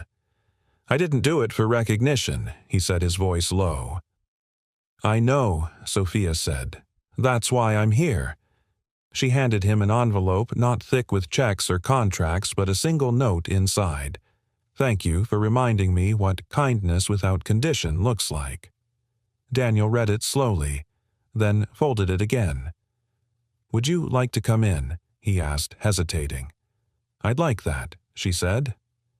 And as she stepped inside that modest, lived-in apartment, Sophia felt something shift, as if she just crossed the threshold into a version of life she had long forgotten existed, where nothing needed to be bought, where hearts could meet without resume, where kindness could live without transaction, and perhaps where healing truly began. The apartment wasn't what Sophia had imagined. It was small, lived in, and warm, the kind of warm that came not from central heating, but from fingerprints on walls, crayon sketches taped to the fridge and the faint smell of cinnamon oatmeal lingering in the air. The couch had a sag on the left side, and the carpet by the door curled at the edge, but it felt alive. "Sorry about the mess," Daniel said, stepping aside to let her and Rachel in. "We weren't expecting company." Sophia shook her head gently. "It's a home. That's what matters." Lila took Sophia's hand without hesitation, as though they were already old friends. "Do you want to see the spaceship we're building?" Sophia blinked, taken aback by the child's sudden openness and oddly grateful for it. "I would love to." She followed the little girl to the far side of the room, where cardboard boxes, bottle caps, and globs of glue made up a lopsided spacecraft on a cookie sheet. Lila explained every part. "This is the engine room. This part is where the astronaut sleeps, and this glittery sticker, that's the solar panel." Daniel watched from a few feet away, arms crossed loosely. His expression wasn't guarded, just measured, like a man who'd learned not to get his hopes up too quickly. Sophia turned to him after Lila scampered off to find a flashlight to install in the ship's control panel. "I didn't come to disrupt your life," she said quietly. "I just needed to see the man who gave me mine." Daniel nodded once. Most people would have sent flowers. She smiled. "I considered it, but it felt too distant." "I'm guessing distant is your default. It wasn't meant to sting, but it landed." Sophia didn't flinch. "You're not wrong," she said. "I've spent most of my adult life building things. Hospitals, trusts, programs, but somehow it took nearly dying to realize I'd forgotten how to look someone in the eye and say, 'Thank you.'" He studied her for a beat. "Why me?" "You didn't ask for anything," she said. "Not even my name. That kind of generosity is rare, and I needed to remember it existed." Rachel, standing quietly near the door, finally spoke. "We're not here to complicate anything. This isn't PR or business. Sophia just wanted to be human about it." Daniel gave a short breath that almost passed for a laugh. "You'll forgive me if I'm not used to billionaires showing up with handwritten notes." Sophia didn't answer right away. Instead, she let her eyes wander the room again, the frayed books on the shelf, the cracked plant pot that had clearly been glued back together. There was something beautiful in the imperfections, something earned. "Is there anything I can do?" she asked finally. "Not to repay you, I know that's not the point, but something that matters. To you." Daniel's jaw flexed. Not in frustration, in the kind of deliberation that comes from years of trying not to owe anyone anything. "You want to do something," he asked. "Fix the leak in the pediatric wing of your hospital. Last time I was there, before the night I gave blood, I noticed mold on the ceiling. That can't be good for kids with breathing issues." Sophia blinked. That wasn't what she expected. Not a request for help, not even for him, just for others. "I'll have my facilities team there by morning," she said. He nodded. Then Lila ran back in flashlight in hand, her cheeks flushed. "Can we turn off the lights and test the spaceship?" Daniel smiled, a full, genuine smile that softened the edges of his face. "Let's do it." He reached for the switch and the room dimmed. Lila crawled under the table and clicked the flashlight on casting shadows that danced on the wall like planets orbiting invisible stars. Sophia watched transfixed. Not by the spaceship, but by the sight of a man, weary, modest, and kind, giving his daughter a moment that felt like magic. No headlines, no wealth, just love so quietly powerful it hurt to witness. After 20 more minutes of cardboard launches and whispered giggles, Rachel gently reminded Sophia of the time. Outside the apartment, the night had drawn in again, but the air had changed. Lighter, somehow, as if something unspoken had settled between them. Daniel walked them to the door. "Thank you for letting us in," Sophia said. "Thank you for coming," he replied. She hesitated. "I don't know where this goes from here, but I hope this isn't the last time we talk." He looked at her not with judgment or suspicion, but with something deeper. "I don't either," he said quietly. In the hallway, Rachel whispered as they made their way to the elevator. "You're not used to being seen like this, are you?" "No," Sophia murmured. "But tonight I felt more human than I have in years." Rachel glanced back toward the apartment. And him. Sophia didn't answer right away. Then she smiled almost wistfully. "He's the only person I've met who saved my life, and then offered me peace instead of power." The elevator doors opened. Sophia stepped in, her heart heavier and lighter at once. For the first time in years, she wasn't sure what came next, and she didn't mind. Sometimes when life hits pause, something better begins to right itself. The next morning, the sun hung low behind a soft haze, and Daniel stood beneath the creaking porch of a job site on the east side. He had just finished patching a faulty water heater when his phone buzzed with a text from a number he didn't recognize. The pediatric ceiling was replaced this morning. No more leaks. Thank you. SL. He stared at the screen longer than he meant to. No emojis, no business signature, just a direct message with a purpose and a strange kind of warmth. He could picture her typing it, Sophia Langford, the woman who lived in a world of glass walls and boardroom silence, pressing send with the same care he'd used to fasten a child's toy rocket the night before. He slid the phone into his pocket and got back to work, but the weight in his chest had shifted. That evening, the knock on the door came at twilight just as Lila was setting the table with plastic plates and too many napkins. Daniel opened the door to find Sophia standing there again alone, this time in jeans and a cream sweater, her hair tucked casually behind one ear. "I brought dinner," she said, holding up a brown paper bag with the logo of a family-run Italian place across town. "And it's not catered." Daniel raised an eyebrow but stepped aside with a faint smile. "You planning on doing this often?" "I haven't decided," she replied, brushing past him. "But I figure if someone saves your life, the least you can do is feed them." Lila squealed when she saw the bag. "Is that spaghetti and meatballs?" Sophia confirmed. "And tiramisu, if your dad says yes." "He says yes," Lila called over her shoulder before Daniel could respond. Dinner unfolded easily, almost suspiciously so. The conversation stayed light food, Lila's astronaut phase, and the merits of glitter glue. But once Lila fell asleep on the couch with a blanket over her legs and tomato sauce still faintly on her chin, the quiet between Daniel and Sophia turned into something heavier. They stood in the tiny kitchen, 2 mugs of tea steaming between them. "You didn't have to come," Daniel said finally. "Not again." "I know." He glanced at her. "You're not someone used to following up on things, are you?" Sophia looked down, then met his eyes with something unguarded. "I used to think everything in life could be solved with a system. Strategy, timing, planning. But this, what happened between us, doesn't fit into anything I know how to control." Daniel took a sip of his tea. "That's probably a good sign." She gave a small laugh, short but real. "May I ask something?" she said softly. He nodded.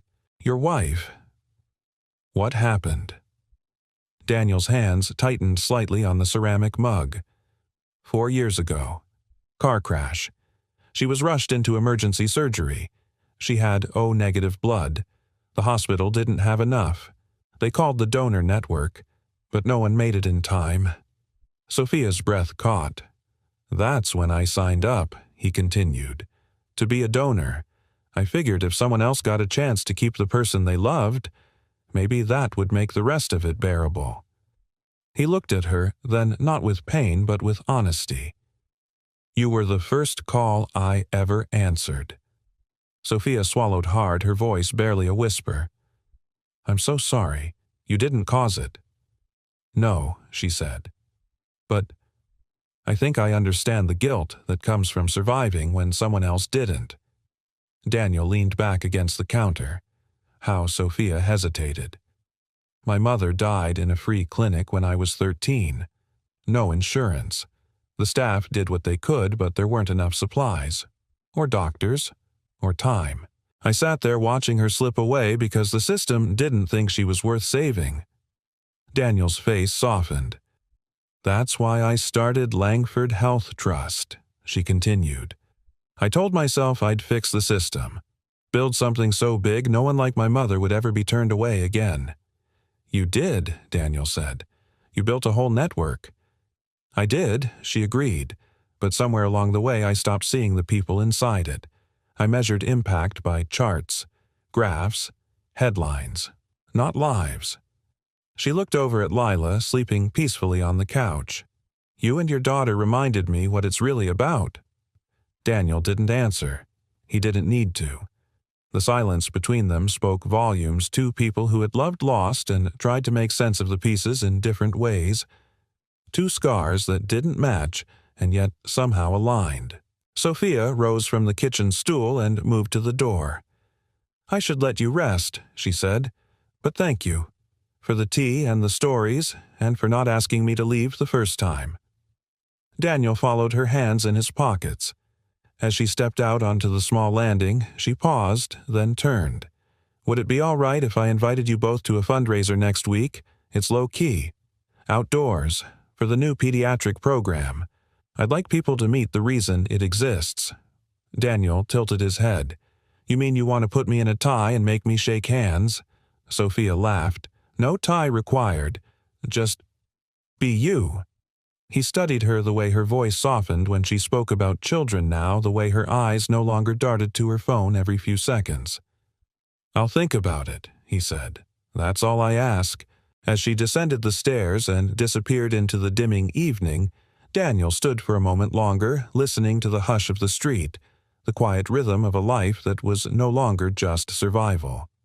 And for the first time in a long time, he didn't feel like a man patching holes in everyone else's world. He felt like someone, beginning to rebuild his own. The fundraiser took place on a crisp Saturday afternoon at Brookstone Gardens, a quiet, manicured corner of the city with winding stone paths and old oak trees casting dappled light over the grass. The Langford Foundation had rented a section of the park and filled it with folding chairs, paper lanterns, and white tents serving lemonade and finger food. Daniel stood at the edge of it, all hands tucked deep into his pockets, wearing the cleanest shirt he owned. No tie, no suit, just the man he was. He hadn't wanted to come. Even after Sophia's invitation, he'd wrestled with the idea. Fundraisers weren't for people like him, they were for polished guests, people who said philanthropy and meant legacy. He was a single dad with calloused hands and unpaid bills. But Lila had begged him eyes wide with hope. You said she's nice, she'd whispered, and you like helping kids. Maybe this time someone helps you too. That had stopped him cold. So here he was feeling like a misplaced puzzle piece scanning the crowd for Sophia. She found him first.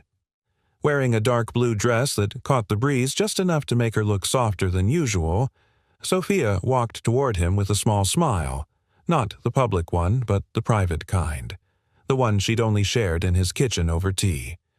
I'm glad you came, she said. Daniel gave her a nod. This your idea of low-key? She laughed lightly. I scaled it down, believe it or not. Lila was already skipping off toward the arts and crafts booth where volunteers helped children paint wooden hearts. Daniel watched her go with mild nerves, letting her wander at an event this upscale felt like letting a kite drift too far. She's safe, Sophia assured him.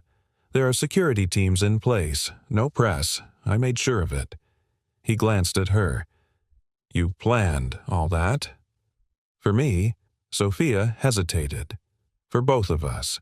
As the event carried on, Daniel noticed the subtle change in her. Sophia wasn't hosting the way he imagined CEOs did. She wasn't the center of attention. She moved through the crowd like someone who had nothing to prove, listening, thanking, connecting. And yet, he saw how others looked at her with awe, admiration, sometimes deference.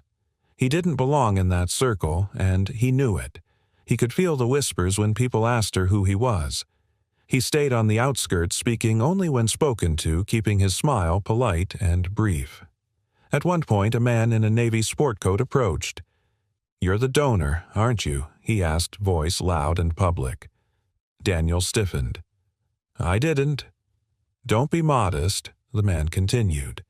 It's a hell of a story. You should speak during the program. 5 minutes. Just tell people what you did. Daniel's expression cooled. No, thank you. The man blinked, clearly not used to being turned down. But think of the impact. I didn't do it for impact, Daniel said flatly. I did it because someone needed help. Sophia arrived beside him just in time, eyes narrowing at the man's pushiness. He said no. The man backed off with a sheepish smile and a handshake no one returned. Later, after the small speeches had ended and the crowd had thinned, Daniel sat on a bench beneath an oak tree watching Lila show off her heart-shaped painting to a group of younger kids. Sophia approached and sat beside him, her heels in one hand, her bare feet pressing into the grass. Do you always take your shoes off at black tie events? Daniel asked, amused. Only the ones that matter, she replied. Then quieter. Are you okay? Daniel stared straight ahead. People like that. They don't see me. I'm not part of the picture. I'm a story for them to tell, not a person to know. Sophia looked at him carefully. You're not wrong, but you're also not invisible. He exhaled slowly. I've spent years trying to stay small. Fix things. Keep Lila safe. I don't have time to care about who's impressed. You shouldn't have to, she said. You've done enough. Daniel looked at her, studying the scar still faintly visible along her collarbone. You know he said I didn't expect you to change. Sophia tilted her head. Did I think so, he said. Before you wore armor. Now, you're here, in the dirt, barefoot. She laughed. Don't tell the board. He smiled, and for a moment they just sat in silence, two people who had collided in the most unexpected way, both finding pieces of themselves they hadn't realized were missing. As the sun dipped lower, casting golden light across the garden, Lila came running toward them. Look, she cried, holding out her heart painting. This one's for you, Miss Sophia. Sophia blinked. For me, yep. Daddy said your heart needed fixing too. I wanted to help. Sophia took the little wooden heart painted bright red with glitter stars and a scribbled smile in the center. She swallowed against the lump in her throat. Thank you, Lila, she said, her voice catching. The girl beamed and skipped off again. Daniel watched her go, then turned to Sophia. She sees people better than I do. She sees truth, Sophia said, and love. No filters. They sat together until the garden lights blinked on, casting soft glows among the trees. I don't know what this is, Sophia whispered. You and me. Or what it's becoming. Daniel didn't speak right away. Then he said, Neither do I. But for the first time in a long time. I'm not afraid to find out. And in that moment, under fading sun and rising stars, neither of them was. The week after the fundraiser passed like a dream Daniel hadn't dared to imagine. For the first time in years, his routine early shifts, lunchbox notes for Lila's second-hand parts, and a fading toolbox felt lighter, almost touched by something unspoken, something new. Sophia texted occasionally. Simple things. A photo of a new mural going up in the pediatric wing. A quote she liked from a book on kindness. A blurry snapshot of a heart-shaped sticker someone had put on her office door. He never expected her to be casual, but she surprised him every time. And then on Friday, something shifted. The message came just after noon. Are you free tonight? Daniel hesitated, thumb hovering over the screen. Depends. Why? Because I'm not. And I don't want to be alone. When he arrived at her townhouse that evening, she was already waiting at the door, barefoot hair down, a soft gray sweater clinging to her shoulders like armor undone. I wasn't sure you'd come, she said. I wasn't either, he admitted. But then, you said something most people never do. What's that? That you needed someone. She opened the door without another word, and he followed her into a space that was equal parts minimalist and lonely. Tall windows, sculptures instead of photos. Beauty without fingerprints. There was no staff, no catered spread. Just a bottle of wine and 2 mugs of tea on the kitchen island. No pretense, no performance. Just Sophia and whatever she was carrying. They sat on the balcony overlooking the twinkling skyline. "I had a board meeting today," she said finally. "They want to expand again. 2 more hospitals in the next 3 years. That's good, isn't it?" "Objectively, yes," she said. "But I kept thinking about that boy I nearly hit. And the ceiling leak in the pediatric unit. And your daughter's smile." She paused, eyes fixed on some far-off thought. "When did I stop seeing people, Daniel?" He didn't answer immediately. "Maybe when you had to start saving everyone at once." She turned her face toward him, and for the first time he saw the exhaustion beneath the polish. Not just physical, soul-deep weariness, the kind that accumulates over years of holding the world upright. "I've always told myself that strength is measured by what you carry," she whispered. "But lately I've wondered if it's also about knowing when to stop lifting alone." Daniel leaned back in his chair. "Even the strongest beams need bracing." She smiled faintly. "You always talk like you're fixing something." "Because I usually am." Sophia looked down at her hands. "I used to think people would only respect me if I never let them see the cracks." "And what do you think now?" She met his gaze slower this time. "Now I think maybe the cracks are where the light gets in." Daniel let that sit for a while. The wind rustled the ivy growing along the railing. "I didn't expect you to be like this," he said softly. "Like what soft? Real? Human?" Sophia laughed gently, a little broken sound. "Neither did I." They moved inside as the air grew cool, and she made him scrambled eggs and toast, oddly proud of her lack of culinary flair. "You sure you're not trying to impress me with powdered garlic?" he teased, taking a bite. "I'm playing to my strengths," she replied, which apparently include setting off the smoke alarm. They laughed together genuinely freely, and it felt like something sacred was being exchanged without words. Like 2 people who had known too much loss were slowly remembering what it meant to be seen. And still wanted. Later, Sophia sat on the edge of her couch, her knees drawn up slightly, a photo frame in her hands. Daniel had noticed it earlier, but said nothing. Now she passed it to him. It was a picture of a younger Sophia, maybe 18, sitting on a hospital cot, arm wrapped around a tired-looking woman with brilliant eyes. "My mother," she said. "The only person who ever made me believe I was enough just by existing." Daniel studied the photo. "She looks proud." She was, even when we had nothing, especially then. Sophia paused, then whispered, "Some days I think she wouldn't recognize me now. Not the version I became." Daniel placed the frame gently on the coffee table.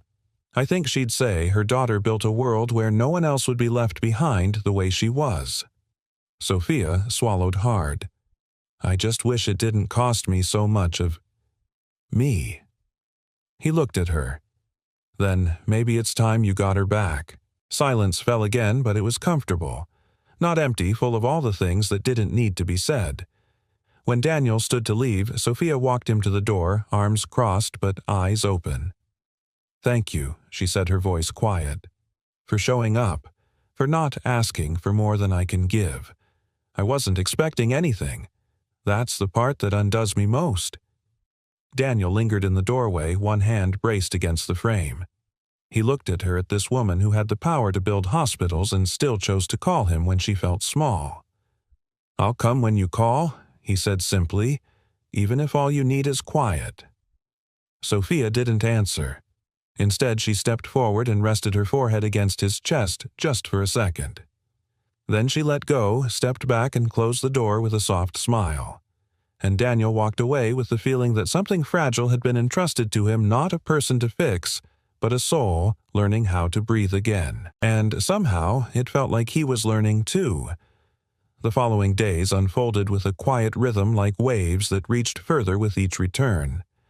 Daniel found himself checking his phone more often, not out of restlessness, but anticipation.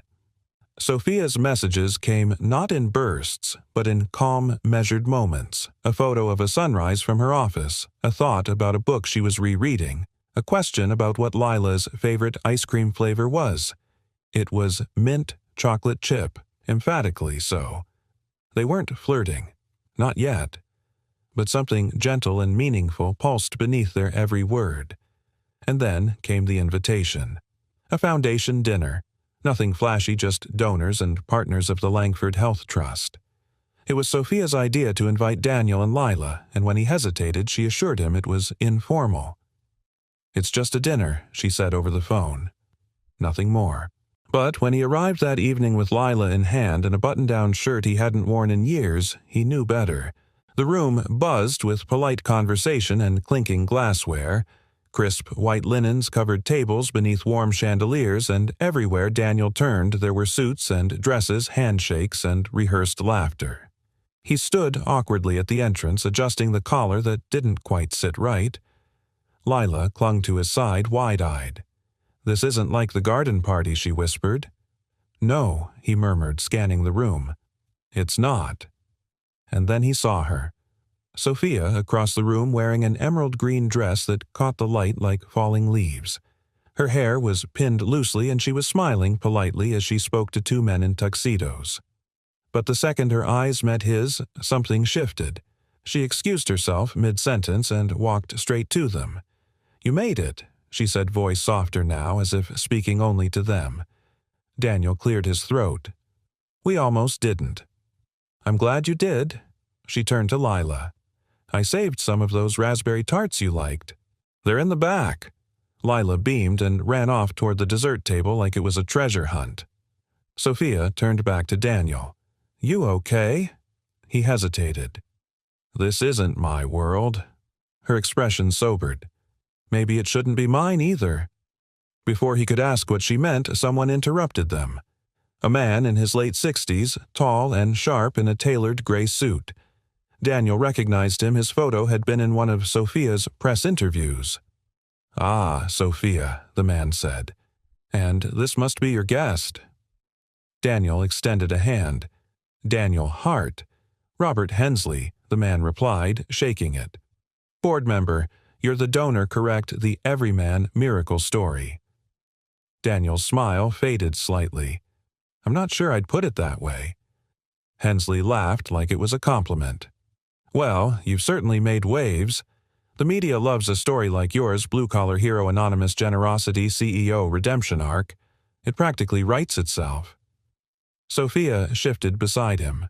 "Robert, that's not why I invited him." "Of course not," Hensley said smoothly. "But let's not pretend it doesn't help. This foundation survives on stories. And this one, it sells hope." Daniel's stomach turned. Not out of anger, out of the cold clarity of being reduced again. He glanced at Sophia, but she was already stepping forward. "That's enough, Robert." Hensley arched a brow.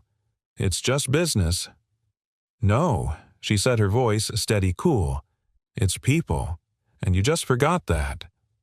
Hensley gave a tight nod and walked away, leaving a silence that buzzed louder than the crowd. Daniel turned to her, voice low. "Is that how they all see me?" "A headline." "No," she said, "but some do. And I'm sorry for that." He exhaled slowly. "I told you I didn't want to be a symbol." "You're not," she said. "You're a compass. You point me back to what matters." He looked down, hands tightening. "That man Hensley, he's part of your board?" "Yes, and he decides where your money goes." "He influences it," she admitted, "but he doesn't own it." Daniel nodded, jaw set. "Then maybe he needs reminding of that." Sophia smiled faintly, but it didn't quite reach her eyes. "He's not the only one." They stepped out to the terrace after dinner. The city lights shimmered in the distance, but the air was clearer here, away from speeches and checkbooks. Daniel leaned against the railing, watching the moonlight fall on the water below. "When I gave that blood," he said, voice quiet, "I didn't know who you were. I didn't care. I just didn't want a daughter to lose her mother. That's it." "I know." But tonight, he continued, "I felt like a prop, like I was invited to make people feel good about themselves." Sophia didn't flinch. "And I promised myself I would never let that happen." "You didn't," he said. "But I needed to say it out loud. She stepped closer until their shoulders brushed. "I'm still learning how to be two people at once," she admitted. "The woman they expect, and the woman I'm becoming because of you." Daniel turned to her. "You don't have to be two people." Sophia held his gaze. "Maybe not, but I want to be one person you can trust." He didn't answer. Instead, he reached for her hand, not dramatically, not performatively, just a quiet offering. She took it without hesitation. Later that night, as Daniel drove Lila home, she looked up from the back seat. "Miss Sophia looked sad," she said. Daniel glanced in the rearview mirror. "She's figuring things out." "Like you used to?" He smiled softly. "Yeah, exactly like that." And somewhere beneath the quiet hum of tires on asphalt, something deeper stirred. Not a story, not a headline, but a shared truth between two lives moving slowly, bravely toward something real. The repair job wasn't supposed to take long, just a broken heating system in a children's shelter downtown. But Daniel never could walk away from something half-fixed. Not when the vents hissed with rust and the boiler vibrated like a worn-out heart. He worked in silence, tools clinking against metal, the echoes bouncing off chipped tile and posters drawn by small hands. A boy, no older than Lila, peeked into the hallway barefoot holding a crumpled juice box. "You fixing it so we don't freeze?" the boy asked. Daniel nodded, sweat sliding down his temple. "That's the plan." "Thanks," the boy mumbled, disappearing before Daniel could respond. It was in those quiet moments, deep in the bones of buildings, no one remembered that Daniel felt most like himself. No suits, no cameras, just purpose. He was tightening a final valve when he heard footsteps behind him. He turned, expecting the shelter director, but stopped short when he saw Rachel. Sophia's Rachel. She looked out of place among the peeling walls and linoleum floors, tailored coat expression, tight heels clicking against grime. She held a white envelope in one hand, her grip too stiff. "She didn't want me to come," Rachel said, "but I had to." Daniel stood wiping his hands on a rag. "Is Sophia okay?" "She's not hurt," Rachel said quickly, "but she's shaken, and I think you deserve to know why." She handed him the envelope. Daniel opened it slowly. Inside were 2 printed pages. A scanned article years old. Headline in bold, Langford Health Partnership. Ends agreement with non-profit hospital network amid funding dispute. His eyes skimmed the body of the text. Legal jargon, corporate decisions, cutbacks, realignment. But one sentence stopped him cold. The funding dispute led to a temporary suspension of critical services, including access to rare blood types at multiple affiliated hospitals. Daniel's hands stilled. He remembered the night 4 years ago, the frantic call, the nurse's apology. "We're still waiting on a donor. The supply was cut last month, and now he knew why." Rachel's voice broke the silence. "One of the hospitals affected was the one your wife was admitted to. Sophia didn't know. Not until yesterday." Daniel said nothing. He just stared at the page, the weight of it pressing into his chest like a vice. "She didn't make the call herself," Rachel continued. "It was her board, but she signed off on it. She didn't realize the human cost until it became her own." Daniel sat heavily on an overturned milk crate, elbows on his knees, paper limp in his hands. "She built all this to save people," he murmured. "And she helped create the chain that got my wife killed." Rachel sat beside him more carefully. "She's not the same woman she was back then. You've seen that." "I have," Daniel admitted. "But it doesn't undo it." "No," Rachel said softly. "It doesn't. But maybe it explains the way she's been looking at you like someone who's been handed grace and doesn't know what to do with it." Daniel didn't respond. He just stared at the boiler, humming low like a second heart in the building's belly. That night, Sophia stood in the rain. She was outside, the shelter hood pulled over her hair, her hands buried in her coat pockets. When Daniel stepped out, he paused at the sight of her, unsure if anger or sadness would rise first. "I didn't want to send her," she said before he could speak. "But I knew you needed the truth, and I owed it." Daniel looked at her, the same woman he'd come to trust now, cast in a different light, not villainous but flawed in a way that cut deeper. "She died, waiting on blood," he said, "because of a funding decision. Yours." Sophia's throat worked to form words. "I didn't know. I swear to you, Daniel, I didn't know the names, the impact. I was taught to move numbers, not hearts. And now," she said quietly, "I see her face every time I sign anything. I see your daughter. I see you." She took a step forward, rain collecting in the corners of her eyes like tears she didn't want to let fall. "I can't undo it," she whispered, "but if you walk away right now, I'll understand, and I won't stop you." Daniel stared at her, soaked, trembling, honest. He could have turned away, could have left her in that moment just as he had been left 4 years ago. But he didn't, because in her eyes he didn't see a woman running from guilt, he saw someone who had stopped running entirely. "I'm not walking away," he said, "but don't ask me to forget." "I'm not," she said. "I'm asking you to believe that people can change." He nodded, slowly. "I do. Because I did." They stood there, two people forged in loss, no longer separated by what they hadn't known, but united in what they finally understood. Redemption isn't a headline. It's not a board decision. It's showing up in the rain and saying, "I'm still here even when you have every reason not to be." It's choosing to stay. The auditorium wasn't grand. No chandeliers or velvet curtains, just rows of folding chairs lined with purpose. A modest stage stood under soft lighting backed by a navy banner with simple white lettering, the type match one life, countless chances. Sophia stood backstage, her fingers tracing the outline of the index cards in her hand. She didn't need them. She'd rehearsed every word. But tonight, the speech wasn't about polish or perfection.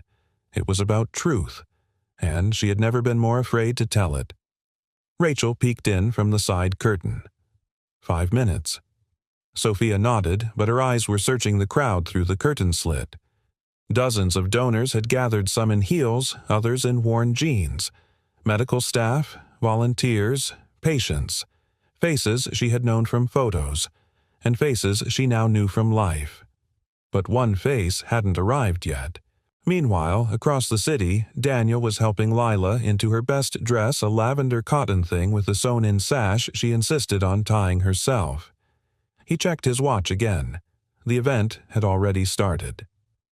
"Are we late?" she asked, glancing up at him. "Not yet," he said with a half-smile. "But we will be if I don't get this shoe tied." Lila giggled and bounced on one foot. "Do you think she's nervous? I think she's terrified," Daniel replied, pulling the knot tight. "But I also think she's braver than anyone I've ever met." Lila tilted her head. "Even braver than you." He didn't answer, just helped her up and whispered, "Let's go find our seats." Backstage. Sophia stared at her reflection in a makeshift mirror. She looked composed, professional, but her heart thundered like war drums. Because this wasn't about numbers tonight. Not expansion. Not quarterly growth. It was about a man in a flannel shirt with a soft-spoken voice and a daughter who painted hearts with glitter. And it was about facing her past and choosing what kind of future she would lead. When her name was called, she stepped out to polite applause. But as she reached the podium and looked out into the lights, something in her breath caught. Because Daniel and Lila had just walked through the back doors, slipping in quietly, and took a seat near the last row. He gave her a small nod. And that was all she needed. "Good evening," Sophia began. Her voice steadied against the hush. "I could stand here and tell you how many hospitals we've funded, how many lives we've saved, and those numbers matter, but not as much as the reason we're here." She paused. Her hand moved almost unconsciously to the faint scar beneath her collarbone. "Months ago, I almost died. An accident. massive internal injuries, no matching blood in storage, and just when my team thought there was no hope, a man walked into the hospital. No badge, no question. He just offered what he had, his blood. There were murmurs in the audience now, heads turning. He didn't know who I was, he didn't care, and he saved me not just physically. He reminded me what leadership is supposed to look like. Sophia's eyes swept the crowd and found Daniel again. He didn't flinch, but his grip on Lila's shoulder tightened slightly. I built this organization to prevent the loss I experienced as a child. But in building systems, I forgot people. I forgot the names, the costs. I forgot the one thing my mother taught me, that healing isn't just medicine. It's kindness. It's showing up. Her voice cracked but held. And so I want to introduce the new initiative we've created in partnership with hospitals across the state. It's called the Type Match, a real-time donor network built to connect urgent cases with volunteers, not based on status or payment, but on the simple act of saying, "Yes, I'm here. Use me." Applause began slowly, then built. But Sophia held up her hand. One more thing, she said. She turned slightly toward the last row. I didn't ask his permission to do this, but tonight I'd like to recognize the first anonymous match in our program, the man who unknowingly inspired it all. She held out her hand. Daniel Hart. Daniel froze. All eyes turned. Lila gave him a wide-eyed look. She said your name. He stood, slowly, awkwardly, the way people stand when they've spent their whole lives in the back of rooms. The crowd parted as he walked forward. Not with applause now, but with respect. With silence. Sophia stepped down from the stage to meet him halfway, her hand still outstretched. And when he reached her, she didn't take his hand. She hugged him. It wasn't a PR gesture. It wasn't calculated. It was gratitude full and raw for the life she got to keep and for the one he helped her find again. When they pulled apart, Sophia whispered just for him, "Thank you for not walking away." He looked at her, really looked, and said, "Thank you for walking toward something better." That night, as people filtered out of the auditorium with pamphlets and ideas and inspiration in their pockets, Sophia and Daniel stood beneath the marquee lights with Lila between them, each holding one of her hands. She told the whole world about you. Lila grinned up at her dad. Daniel chuckled. Guess the secret's out. Sophia turned to him. So, was it too much? He shook his head. It was the truth. And in that moment, under soft lights and soft laughter, the truth was finally enough. The fall air held a gentle chill, the kind that signaled change without urgency, like the world was taking a breath before something new. Daniel stood outside his apartment building, waiting for the moving truck hands tucked into the pockets of his jacket. Lila sat cross-legged on the front step, clutching her stuffed astronaut with one arm and a peanut butter sandwich in the other. "You think our new place will have a creaky stair like this one?" she asked, kicking gently at the loose board. "Probably not," Daniel said, smiling. "But I'm sure we can find something else to trip over." She grinned. "Can I paint my room blue? Like the galaxy?" "We'll talk about it," he said, which after many such requests Lila knew meant yes. When Sophia pulled up in a dark hybrid SUV, Daniel wasn't surprised. She had a way of knowing when to show up, not because she had to, but because she chose to. She stepped out wearing a coat too thin for the weather, but her cheeks were flushed and her eyes bright, the kind of bright that didn't come from adrenaline or status, but from rest, from clarity. "I brought coffee," she said, holding out 2 cups, "and hot chocolate for the future astrophysicist." Lila took hers with the reverence of a sacred object. "You remembered the marshmallows?" "I remember everything that matters," Sophia replied. Daniel chuckled, taking the coffee. "Careful, you're starting to sound like a real human." "I'm in recovery," she said. One heartbeat at a time. The move was small, just a few boxes, a worn couch, and a toolbox Daniel refused to part with. The new place was a rented duplex on the edge of the city near a park and within walking distance of a good school. It wasn't flashy, but it had light. Windows that faced east. walls that echoed with potential. As the last box was set down in the living room, Daniel stood beside Sophia, hands on his hips. "You realize," he said, "this is the first place I've picked not out of necessity, but out of hope." She looked around. "It suits you." He turned to her, expression softening. "And you?" Sophia raised an eyebrow. "I'm not moving in. Not yet." "No," Daniel said. "But you're part of this." She didn't answer. Instead, she crossed the room, opened the sliding door to the backyard, and stepped out onto the small porch. Daniel followed her. They stood in the fading gold of late afternoon, watching Lila run through patches of sunlight, chasing leaves with a stick like it was a magic wand. "I've been thinking," Sophia said quietly, "about all the times I thought love had to look a certain way, structured, earned, proven. And now, she said, I think love looks like the things we do without asking for anything back. Like blood given in the dark. Like bedtime stories after long days.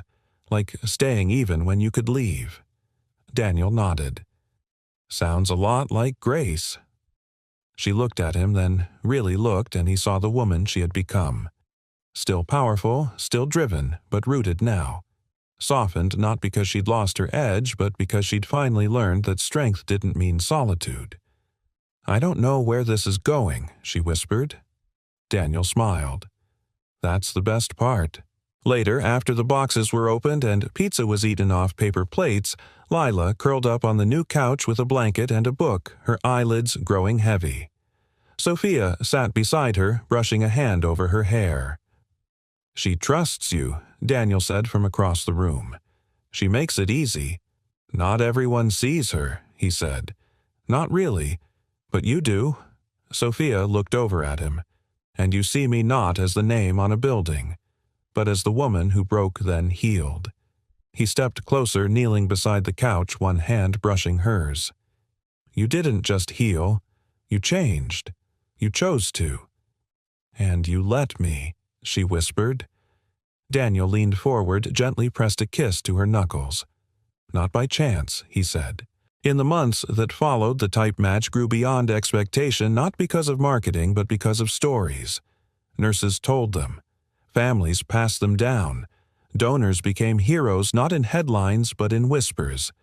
And at the heart of it all were Daniel and Sophia, not perfect, not performative, just present.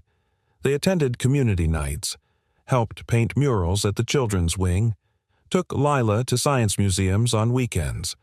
And on the anniversary of the day Daniel gave his blood, they returned to Westview Medical, where Sophia placed a single lily by the nurse's station and whispered, "Thank you for not giving up." One evening, as they stood under the porch light of Daniel's home, no longer new, now broken in and loved, Sophia took his hand. "You think people like us," she asked, "get to keep this?" He pulled her gently into his arms. "No," he said. "We get to build it." And they did.